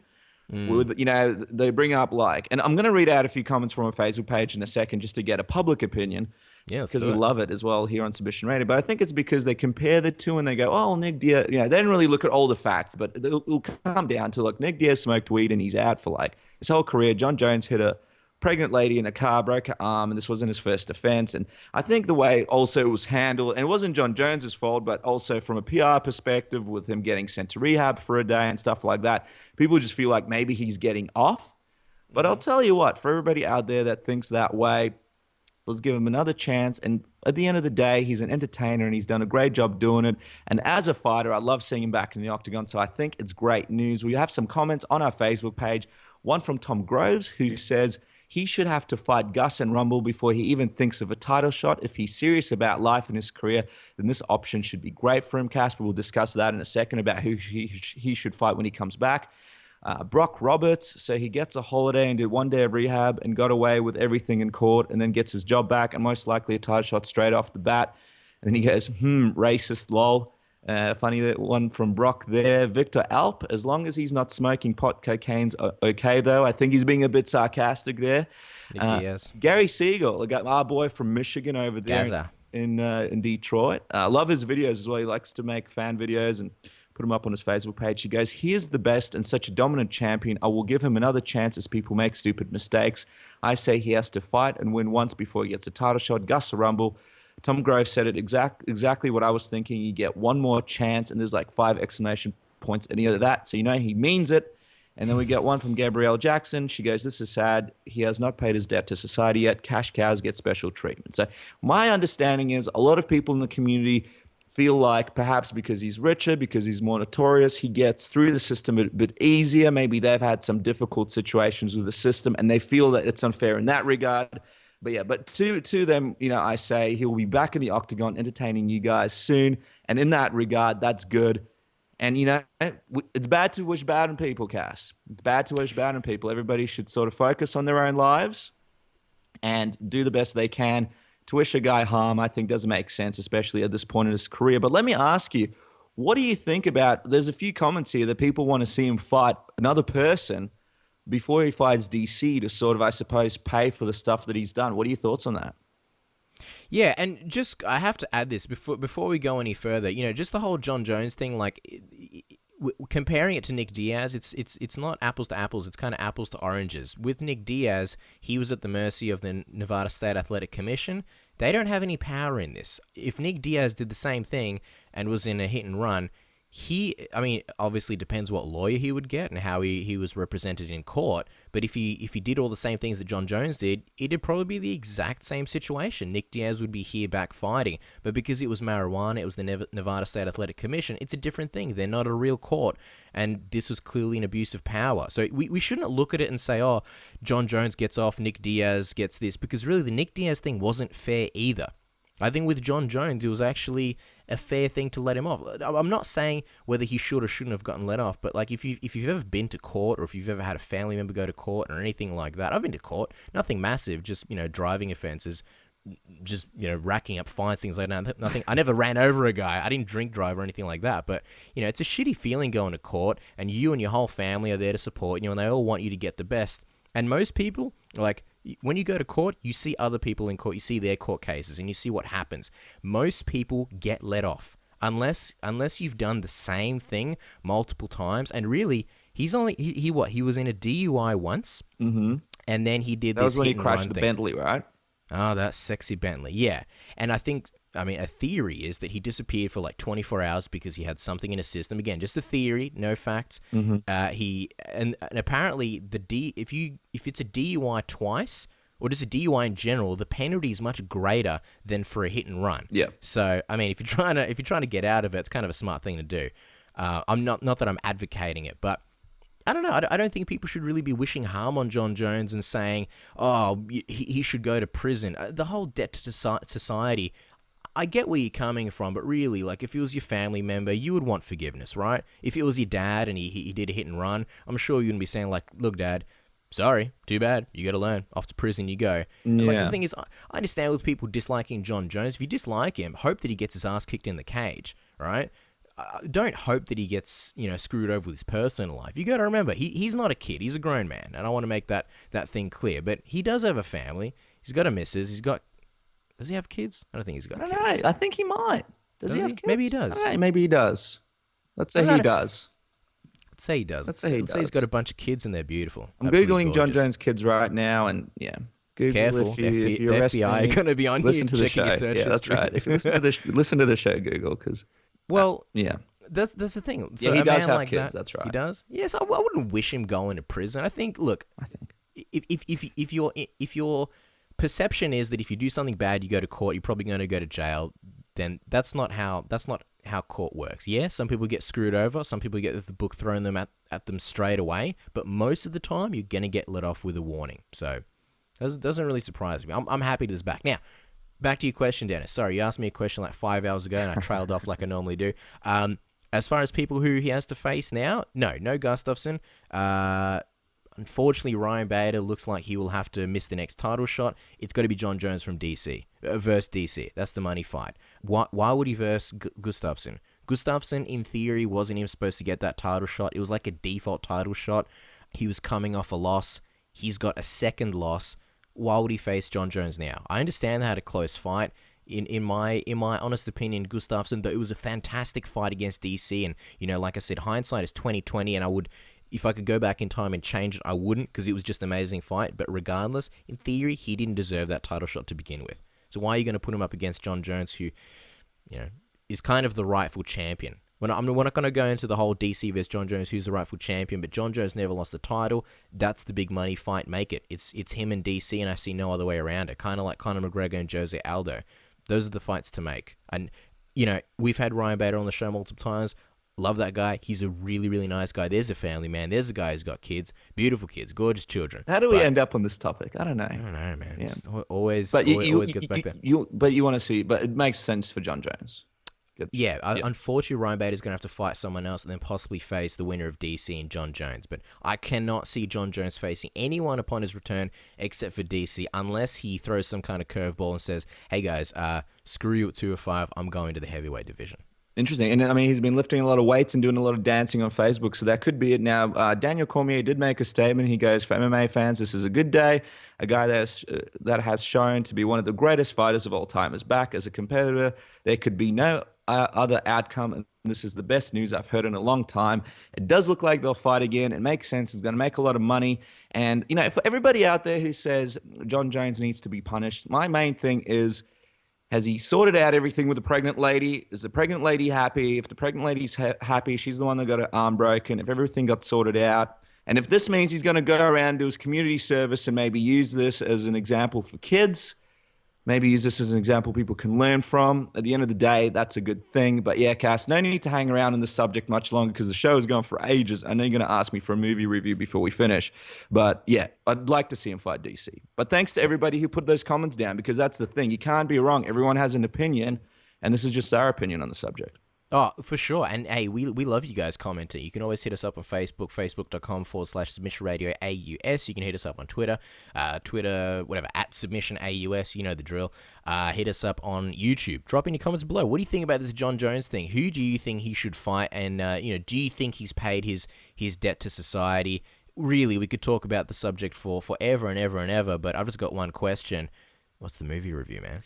I saw Bridge of Spies, Steven Spielberg, Tom Hanks. It's about the Cold War, true story about an insurance lawyer who was taken up to defend a Russian spy in the US. They got him to do it basically because they wanted someone to defend him, but they didn't want him to win the case. Long story short, it's a fantastic movie. Everybody should check it out. Tom Hanks is spectacular in this one. No surprises there. And the fact, Cass, that this is a true story, I mean, I think they fictionalized the parts around like family life and all that other stuff. But the fact that the basis is true and this actually happened, and this guy was actually around, will blow people's minds. He actually, after this whole situation finished, he went on to he went over to Cuba to negotiate the release, I think, of about 1,500 people, hostages or people that were captured, and negotiated over 9,000 people to be let go from prison in Cuba. So it's a fantastic story about a guy who pretty much is a real hero, and I suggest everybody go check it out. You won't regret it. I'll give it 4 Timothy Johnson mustaches, Cass. Out of how many, 5 or 10? Out of 5. Out of 5? Wow, it's high praise. I can't believe Tom Cruise helped all those refugees. I took nothing from you. I'm just kidding. No, but it sounds good. I'd never heard of that until you just said it now. What's the movie called? Bridge of Spies? Bridge of Spies. So it's in the cinemas now, directed by Steven Spielberg with Tom Hanks. It's the 4th movie the guys have done together. They've done a whole bunch like Saving Private Ryan and Catch Me If You Can, which is a big favorite of yours and mine. I've never seen it, but you've seen it. Okay, well, a big favorite of mine. Yeah, can you believe I've seen bits of Catch Me If You Can. I've never seen it from On a start side to note, finish. Casper has never seen Jerry Maguire, so voice your disappointment and opinions on the comment section below. Something that grinds Dennis's gears like multiple times a year, to the point where I think before UFC Adelaide, you contacted my girlfriend and tried to coax her into making me watch the movie sneakily. Yeah, deals were made, hands were shook, nothing happened. And, Casper, for everybody that's watched the movie, help me help you. Help me help you. I don't know what you're talking about. I don't understand that reference because I haven't seen it. Show me the money. Is that a thing? Anyway, yeah, just quickly before we sign off, something that I really wanted to do for a while, we kind of suck at thank yous. Not to say that we suck, we just kind of do it infrequently. I want to thank a lot of the media. There's a lot of media that always help us and help Submission Radio get to where it is. You know, they cover the show all the time. They do a lot for us, and, you know, we've been around for just a little over a year and a half, and we really couldn't have done it with, you know, some of these people. And with thank yous, I try not to get too personal because there's always people you forget. So I'm going to do this broadly. But, you know, the guys at Low Kick MMA, Rory Kernigan, big thank you to Mike Drahota. Big thank you to everybody at Bloody Elbow, especially Kareem Zidane, especially Nate Wilcox. That's Kid Nate to most people. Everybody at MMA Mania, thank you to those guys. Elias Cepeda of Fox Sports, thank you so much. Kirik Janess of The Underground. Man, that dude's always been a supporter from the very get-go. Really couldn't have done it without him. And check out him and Elias on the Deep Waters podcast. They do their thing as well. David St. Martin of MMA Fighting, thank you so much for always including us in the morning report. All the guys from MMA Weekly and Yahoo Sports, Dana Becker of Fightline, BJPen.com, you guys feature us all the time. Even ADCC, you guys feature our techniques of the week all the time. So just wanted to take a second to say a big thank you. And I know what you're thinking. Why are you doing thank yous? Most people wait till they either retire or they're getting some kind of an award show. Well, we're doing neither. No one's given us any kind of awards. We're like the Tito Ortiz of thank yous. We're not retiring. We just wanted to thank everybody. Just take a second, take everybody's time, and you know, give a big thank you, because you can really, you know, you can't give too many thanks, and we just want to show appreciation. So I think that's it, man. Yeah, that's right. Well, thanks to all the guests, Gene Lebell, Tim Kennedy, Luke Rockhold, and thanks to all the listeners who tuned in this week. We'll be back with another episode of Submission Radio next week.